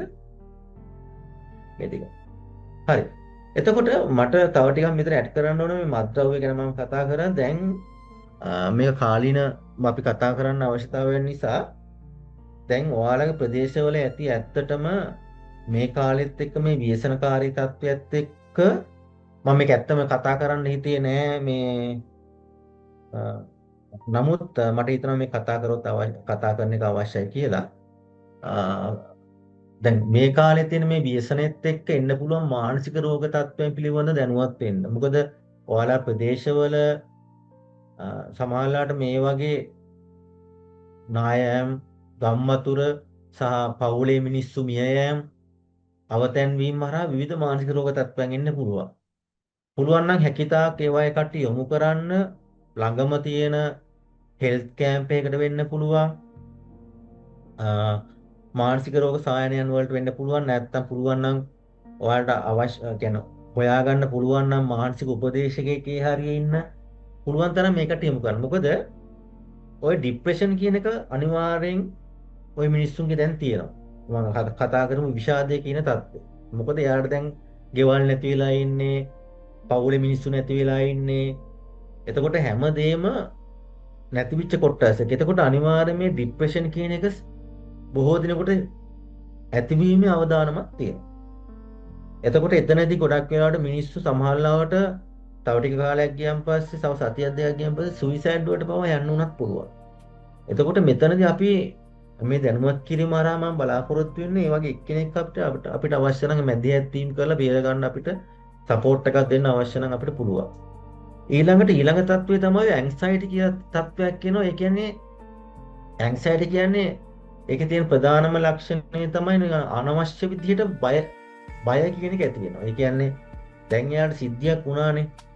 උදාහරණයක් විදිහට ගේ නායා ගියා නම් නැවත යාට බයක් එන්න පුළුවන්. නැවත නායා යෑමක් එයි. නැවත ගම්මතුරක් එයි. නැවත පවුල විනාශ වෙයි. මේ වගේ බයෙන් ජීවත් වෙන තත්ත්වයක් ඉන්න පුළුවන්. එතකොට මේ වගේ කට්ටිය පුළුවන් නම් අඳුර ගන්න. ඒ හෙල්ත් කැම්ප් වල. එතකොට පුළුවන් නම් මේවට ඇත්තටම ට්‍රීට්මන්ට් තියනවා. ඊට පස්සේ තව තියෙනවා ග්‍රීෆ් රියැක්ෂන් කියලා තත්ත්වයක්. ඒ කියන්නේ මම කතා කරන මේ ව්‍යසනකාරී තත්ත්වයක් එක්ක එන්න පුළුවන් රෝග. ඔය ග්‍රීෆ් රියැක්ෂන් කියන්නේ නැතිවීමක් මත ලොස් එකක් මත එන්න පුළුවන් තත්ත්වයක්. ඒ කියන්නේ විශේෂයෙන්ම ළඟම ඥාතියෙක්. තමන්ගේ ළඟම ඥාතියෙක් මිය යෑමත් එක්ක එන්න පුළුවන් තත්ත්වයක්. ඒ කියන්නේ එයාට ඒ තත්ත්වය ආපුවාම හරියට නිින්ද යන ડિප්‍රෙෂන් කියන ෆීචර්ස් එකම තමයි. හැබැයි ටිකක් මේක එයාට අර දැනෙනව වැඩි ඉමෝෂන් කියන්නේ අර දුක ගතිය ගොඩාක් දැනෙනව වැඩි. එතකොට ඒ වගේ කට්ටියට අපි හෙල්ප් කරන්න පුළුවන්. හොඳම ක්‍රමය තමයි පුළුවන් නම් මේ වගේ කට්ටිය යොමු කරන්න ළඟම තියෙන මානසික රෝග සායනයන් වලට. ඊළඟට තමයි මම කතා කරුවා PTSD කියන තත්ත්වය. ඔය PTSD කියන තත්ත්වය අනිවාර්යයෙන්ම එන්න පුළුවන් පසු කාලීනව තව මාසයක් දෙකක් තුනක් අවුරුද්දක් වගේ ගියන් පස්සේ. එතකොට ඒ වගේ රෝග තත්ත්වයන් තමයි ඇත්තටම මානසික රෝග තත්ත්වයන් විදිහට මේ ව්‍යසනකාරී තත්ත්වයක් එක්ක එන්න පුළුවන් තත්ත්වෙ. නිසා ඒ පිළිබඳ පොඩ්ඩක් දැනුවත් වෙලා ඉන්න. හරි. ඊළඟට මෙතන මම ඊළඟට පොඩි වෙලාවක් වෙන් කර ගන්නවා.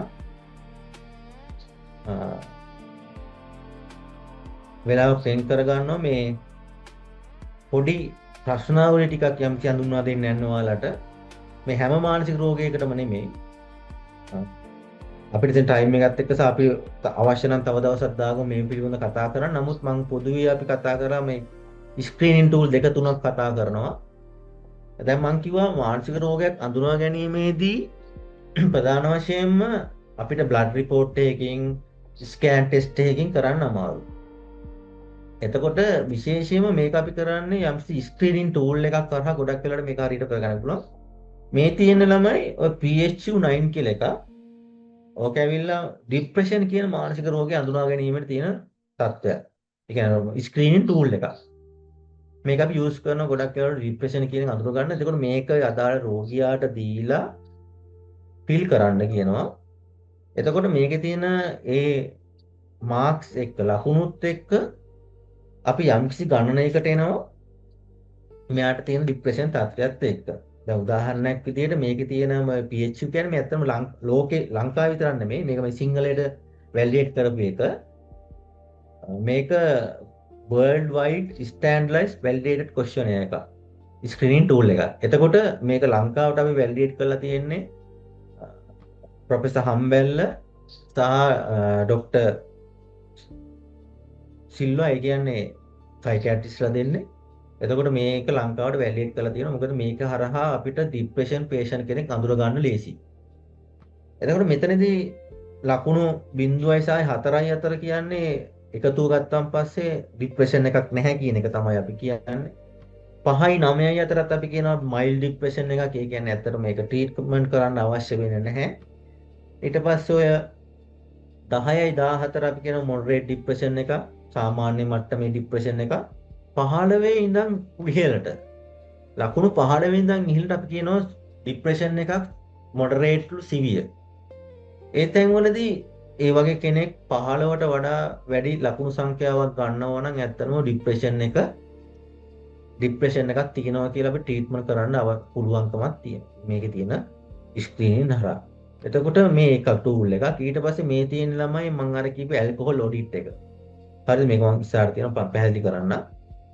ඇල්කොහොල් ඔඩිට් එක මම ඉස්සරහට පැහැදිලි කරන්න. මේ තියෙන PTSD වල තියෙන ක්වෙස්චන් එකක් අපි කියනවා PCL කියලා.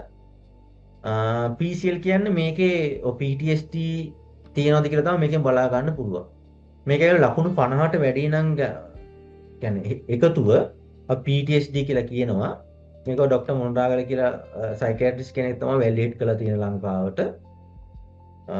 ඊට පස්සේ මේ කියන ඇල්කොහොල් ඔඩිට් එක මම ඉස්සෙල්ලා කතා කරන්නකෝ මේකේ මම කියවන hazardous drinking, harmful use, alcohol dependent කියලා අපිට වර්ග කරගන්න පුළුවන් කියලා. එතකොට මේකේ ලකුණු 8 ඉඳන් 15 දක්වා තියෙනවා අපි කියනවා hazardous drinking කියලා. 10 ඉඳන් 19 නම් අපි කියනවා harmful use කියලා. 20ට වඩා වැඩි නම් අපි කියනවා එයා dependent කියලා. ඉතින් මේ විදිහට තමයි අපි එයාව අඳුරගන්නේ. ඉතින් මේ තියෙන job satisfaction අවශ්‍ය නම් මේ වගේ දේවල් භාවිතා කරනකොට එතකොට මේක ඇත්තටම ස්ක්‍රීන් ටූල් එකක් නෙමෙයි. මේක ඇවිල්ලා අපේ ජොබ් රැකියාවේ සම්තෘප්තිය නැත්තම් ජොබ් සැටිස්ෆැක්ෂන් එක මෙෂර් කරගන්න පුළුවන් තත්ත්වයක්. ඉතින් මේ වගේ අපිට පුළුවන් ස්ක්‍රීනින් ටූල් හරහා ගොඩක් මානසික රෝගවල ස්ක්‍රීනින් ටූල් තියෙනවා. ස්කිසොෆ්‍රීනියා ඔය උග්‍ර වලට ඇරෙන්නකොට ගොඩක් මානසික රෝගවලට ස්ක්‍රීන් ටූල් තියෙනවා. මේ හරහා අපිට ඒවට ඇත්තටම ට්‍රේනින් එකක් අවශ්‍යයි. ඒවා ඇඩ්මිනිස්ට්‍රේට් කරගන්න. නැත්තම් මම ඔයාලගේ මේ දැනුවත් වීම සඳහා තමයි මේ ටික කිව්වේ. ඒ වගේ අපිට ස්ක්‍රීනින් ටූල් එක අපිට පුළුවන් මානසික රෝගයක් තියෙනවද නැද්ද කියලා අපි නිර්ණය කරන්න සහ ඔබ්සර්වේෂන් මත. ඉතින් ওই ටික තමයි ඔය මානසික රෝග පිළිබඳව කතා කරේ. එතකොට ප්‍රධාන වශයෙන්ම බහුල වශයෙන්ම තියෙන මානසික රෝග කීපයක් පමණයි කතා කරේ. එතකොට තව කෙනෙක්ට අවශ්‍ය නම් ඇත්තටම අපිට මේ කතා කරන්න පුළුවන්. එහෙම නේද? අනිවාර්යෙන්ම මම පුංචි ඉල්ලීමක් අපි මේ දැනුම සඳහා තමයි මේ දේ කරේ. ඇත්තටම කාටද ප්‍රශ්නයක් තියෙනවා නම් අනිවාර්යෙන්ම නිසි සුදුසුකම්ලත් කෙනෙක් ගාවට යොමු යුතුයි. ඒ වගේම සර් කියන වගේ සම්බන්ධ කරගන්න පුළුවන්. සර්ම සම්බන්ධ කරගන්න පුළුවන්. අපි සුදුට දාමු සර්ම සම්බන්ධ මගේ මේ contact number එක දාලා තියෙනවා mail එකයි. තියෙන්නේ අනිවාර්යෙන්ම ඔය හැමෝටම වැදගත් වේ විතර මේ අපි දෙයක් ඉගෙන ගත්ත පමණින්ම අපිට ඒක ප්‍රැක්ටිකලි යූස් කරන්න බෑ. ඒ නිසා අසල දැනුමක් තියෙන කෙනෙක් වනේ සුදුසුකම් අත්යි අවශ්‍යයි. ඒ නිසා හැමෝටම අවස්ථාවක් තියෙනවා. එවැනි හොදේ ඔබ දැනුවත් වීම වැදගත්. ඒකට ට්‍රීට්මන්ට් එකක් කරන්න හරි ඔබ දැනුවත් වීම වඩා වැදගත්. දැනුවත් කරලා නිසි මාර්ගයක යොමු කිරීම ඉතාමත් වැදගත් වෙනවා. ඒ නිසා ඒ ආකාරයෙන් අපි වැඩසටහන ප්‍රකාශ කරනවා. දැන් ටීම සඳහා මෙතන ගියාට ගොඩක් දේවල් තියෙනවා. සුදුසුකම් නැත්නම් පමණ අදාළ වැඩ කරගන්න අදාළ හඳුනාගන්න යොමු කරන්න කියලා සිතපත් කරනවා. අපිට තව කවට හරි අදහස් ප්‍රකාශ කරන්න මොනවාරි ගැටලු තියෙනවා නම් අපිට අහන්න අවස්ථාවක් දෙන්න පුළුවන් නේද? ඔව් සර් මේ දැන් වැඩසටහනේ අවසානයේට ඇවිල්ලා ඉන්නේ හින්දා ඉතින් කාට හරි තමන්ගේ අදහස හරි නැත්නම් තව මොනවා හරි දැනගන්න දෙයක් තියෙනවා නම් ඔබට පුළුවන් කතා කරලා සර්ගෙන් ප්‍රශ්නයක් යොමු කරන්න. අයිබන් සර්. සෑහෙනද? ඔව් එහෙනම් අයිබෝන්. දැන් මෙතන ප්‍රශ්නයක් ඉන්නේ මේ දැන් කොහොම තියන අය සමාජයේ කොහොමද ගොඩක් ඉන්නවනේ. අර බලපෑකට කරන 5ට 4 දෙනෙක් ඉන්නවා. ડિප්‍රෙෂන් තියෙන කට්ටිය. 5 දෙනෙකින් 4 දෙනෙක්. ලංකාවේ ඉන්න කට්ටියකින් 5 දෙනෙකින් 4 දෙනෙක්ට ડિප්‍රෙෂන් නේ. ඒ වාර්තාවක් තියෙනවා. නෑ ડિප්‍රෙෂන් නෙමෙයි. 5ට 4ට 5ට 4ක් කියන්නේ යම්කිසි මානසික ව්‍යාකූල තත්ත්වයක් තියෙන කියලා ස්ටැටික් එකක් තියෙනවා. ડિප්‍රෙෂන් කියලා නැහැ. ඔව්. ඩිප්‍රෙෂන් කියලා නෑ. හරි. තමයි. ඔව්. ඒක මම අහන්සර් දැන් එහෙම අය දැන් අපි දැන් සමාජයේ දකින්නවනේ ඉන්නවා කියලා. ඕන තරම් ඉන්නවනේ. එතකොට දැන් අපි ඒ කොහොමද ඒ අය යොමු කරගන්නේ මේ සායනික මේ එකට? ඔව් දැන් ඒකට පෞල් වලට කට්ටි තේරෙන්නේ නැහැනේ. ඒක පෞල් වලට කිව්වට එයාට කිව්වට කොහොමද තේරෙන්නේ නැහැ. දැන් ඒ තත්ත්වෙන්නේ ඉඳලා. එතකොට දැන් ඊට ඒකෙදර ඒ පෞල් වලට පිටා බැලුවොත් ඒ කට්ටි කිව්වට ඒ කට්ටි තේරෙන්නේ නැත්තම් අපි කොහොමද මේ කට්ටියම යොමු කරගන්නේ මේකින් ගොඩ ගන්න? ඔව් පළවෙනි කාරණේ තමයි ඔයගේ ප්‍රශ්නේ මානසික වශයෙන් මෙමය ලංකාවේ මෙහෙම දෙයක් තියෙනවා. පළවෙනි එක තමයි ප්‍රධාන වශයෙන් බලපාන එයාගේ කැමැත්ත. මානසික වශයෙන් රෝගයක් තියෙනවා නම් බෙහෙත් ගන්න එයාගේ කැමැත්ත බලපාන. මොකද කවදාවත් අපිට බලෙන් පුද්ගලයෙක් යොමු කරන්න බෑ වගේ තත්ත්වයක තැනකට. හැබැයි එක තැනක් තියෙනවා මානසික ඒ කියන්නේ වෛද්‍ය විද්‍යාවේ අපිට දැන් මානසික රෝගයක් නිසා ඒ පුද්ගලයාට හරි කියන්නේ මානසික රෝගය තියෙන පුද්ගලයාට හරි තව කෙනෙකුට හරි ඒකෙන් රිස්ක් එකක් තියෙනවා නම් අවදානමක් තියෙනවා නම් අපිට පුළුවන් යම්කිසි නීතිමය බලයක් පාවිච්චි කරලා ඒවා කෙනෙක් බලෙන් මානසික රෝගයක් සඳහා ප්‍රතිකාර කරන්න අවශ්‍ය තැන් වලට ගෙනියන්න. ඒ වගේ එතකොට ඔය NIMH ලංකාවේ තියෙන ඔය අංගොඩ ඒ කියන්නේ මානසික රෝග විද්‍යායතනයට පුළුවන් ඒ වගේ තැනකට අපි බලෙන් උනත් දාන්න. හැබැයි එයාට එයාගේ ලයිෆ් එකට හෝ තව කෙනෙකුට එකකින් රිස්ක් එකක් තියෙනවා. ඒ தත්ත්වය අරනුකොට අපිට කෙනෙක්ට බලෙන් බල කරලා කෙනෙක්ට මානසික රෝගය සඳහා ප්‍රතිකාර කරන්න යන්න කියන්න බෑ. ඒක පුද්ගලයන් කැමැත්ත මත තීරණය වෙන දෙයක්. අර தත්ත්වය අරනුකොට. ඉතින් ඇත්තටම ලංකාවේ වෙන්නේ ප්‍රධාන වශයෙන් ක්ලිනික් වල වෙන්නේ ගොඩක් වෙලාවට බොහෝ වෙලට මම දැකලා තියෙනවා 100ට වැඩි ප්‍රමාණයක් ඇත්තටම කැමැත්තෙන් මේ වගේ තැන් වලට එනවා බෙහෙත් ගන්න. හැබැයි ඉතින් සුළු ප්‍රමාණයක් ඉන්නවා එන්නේ නැහැ. මොකද ඔය සෝෂල් ස්ටිග්මා එක නිසා. ඒක වෙන්නේ ඇත්තටම දැනුවත්භාවයත් එක්ක අපි ඒව දේවල් වර්ධනය කරන්න ඕන නිසා. ඒ නිසා මට හිතෙනවා අර කරුණු වෙනකොට පුද්ගලයාගේ කැමැත්ත කියන එක තමයි වැදගත්. දැන් ඉතින් සමාන්ත ඔව් දැන් ඒකට කැමැත්ත කියන එක අපිට ගන්න බෑනේ. දැන් එයා ඉන්නේ මානසික රෝගී තත්ත්වයක. එතකොට එයාගෙන් කැමැත්ත කොහොමද අපිට ගන්න බෑනේ. එතකොට අපි කොහොමද දැන් ඒකටගේ පවුලයට කිව්වත් සමහරට ඒ කට්ටියක දැනුවත්භාවය නැහැ. සර් කිව්වා වගේ කට්ටිය දැනුවත්භාවයක නෙවෙයි ඉන්නේ. එතකොට අපි කොහොමද මේක කළමනා කරන්නේ? ඒක තමයි නීතිමය ලංකාවේ නීතිමය බලයක් තියෙන්නේ. එයාගෙන් හරි එයාගේ ලයිෆ් එකට හරි එයාගෙන් තව කෙනෙකුට හරි අවදානමක් තියෙනවා නම් යම්කිසි අවදානමක් තියෙනවා එතනම නීතිමය බලය පාවිච්චි කරලා ඒවා කියන ට්‍රීට්මන්ට් වලට යොමු කරන්න පුළුවන්. මොකක් කොහොමද ඒක තියෙන කොහොමද අපි ගමන කරන්නේ? මම මොකද පොලිසිය දැනුවත් කරන්න ඕන. ලංකාවේ පුළුවන් පොලිසිය දැනුවත් කරන්න. පොලිසිය අපිට කරන්න පුළුවන්. සහ ළමයෙක් නම් අවුරුදු 18ට අඩු නම් ළමා හා කාන්තා කාර්යාංශය හරහා පුළුවන්. නැත්නම් NCP එක කියලා තියෙනවා Child Protection Authority එක තියෙන්නේ. ඒකේ හැම දිස්ත්‍රික්ක එකකම ඉන්නවා ප්‍රොබේෂන් ඔෆිසර් කෙනෙක්. ඒ හරහා අපිට දැනු සම්බන්ධ වෙලා ඒව කරගන්න. එහෙම ක්‍රියාමාර්ගයක් ගන්න පුළුවන්. ඒක තමයි ලංකාවේ තියෙන ක්‍රමය. සර් එතකොට දීර්ඝ කාලයක් මත්පැන් බීපු කෙනෙකුට ඒක නැවැත්තුවට පස්සෙත් මේ වගේ මානසික අක්‍රමිකතාවයක් එන්න පුළුවන්ද? ඔව්. බොහොම හොඳ ප්‍රශ්නයක්. දැන් ඔයාලට මතකද මේ මම කතා කරා විරමණ ලක්ෂණ කියලා. එතකොට ඔය විරමණ ලක්ෂණ කියන එක කායික වගේම මානසික විදිහටත් එන්න පුළුවන්. එතකොට දැන් දීර්ඝ කාලයක් ඇල්කොහොල් අරගෙන නවත්තන කෙනෙකුට විරමණ ලක්ෂණ එන්න පුළුවන්. දැන් ඒක කායික වශයෙන් එන්න පුළුවන් මානසික වශයෙන් එන්න පුළුවන් විශේෂයෙන්ම මානසික වශයෙන් එනකොට ડિප්‍රෙෂන් එකේ ලක්ෂණම එනවා. නිින්ද යන්නේ නැහැ, කෑම කන්න බෑ. ඒ වගේ. එතකොට එතනදී කරන්න තියෙන ඇත්තටම ඩ්‍රග් මැනේජ්මන්ට් එකට යන්න ඕනේ. ඒ කියන්නේ යාව හොස්පිටල් එක ඇඩ්මිට් කරලා ඒ යම්කිසි කාලයක් සතියක් සති 3-4ක්වත් අඩුම ඒ ප්‍රතිකාර වලින් තමයි ඒක හදන්න වෙන්නේ. එතකොට එයාගේ ඒක ඇඟ කාලයක් ඇද්දි හුරු වෙනවා ඒ මත්ද්‍රව්‍ය නැතුව එයාට ජීවත් වෙන්න අනිවාර්යයෙන්ම මත්ද්‍රව්‍ය එකපාරම කියන්නේ ඇල්කොහොල් කාලයක් තිස්සේ පාවිච්චි කරලා එකපාරම නැතුවම පස්සේ විරමණ ලක්ෂණ විදිහට මානසික රෝග එන්න පුළුවන්.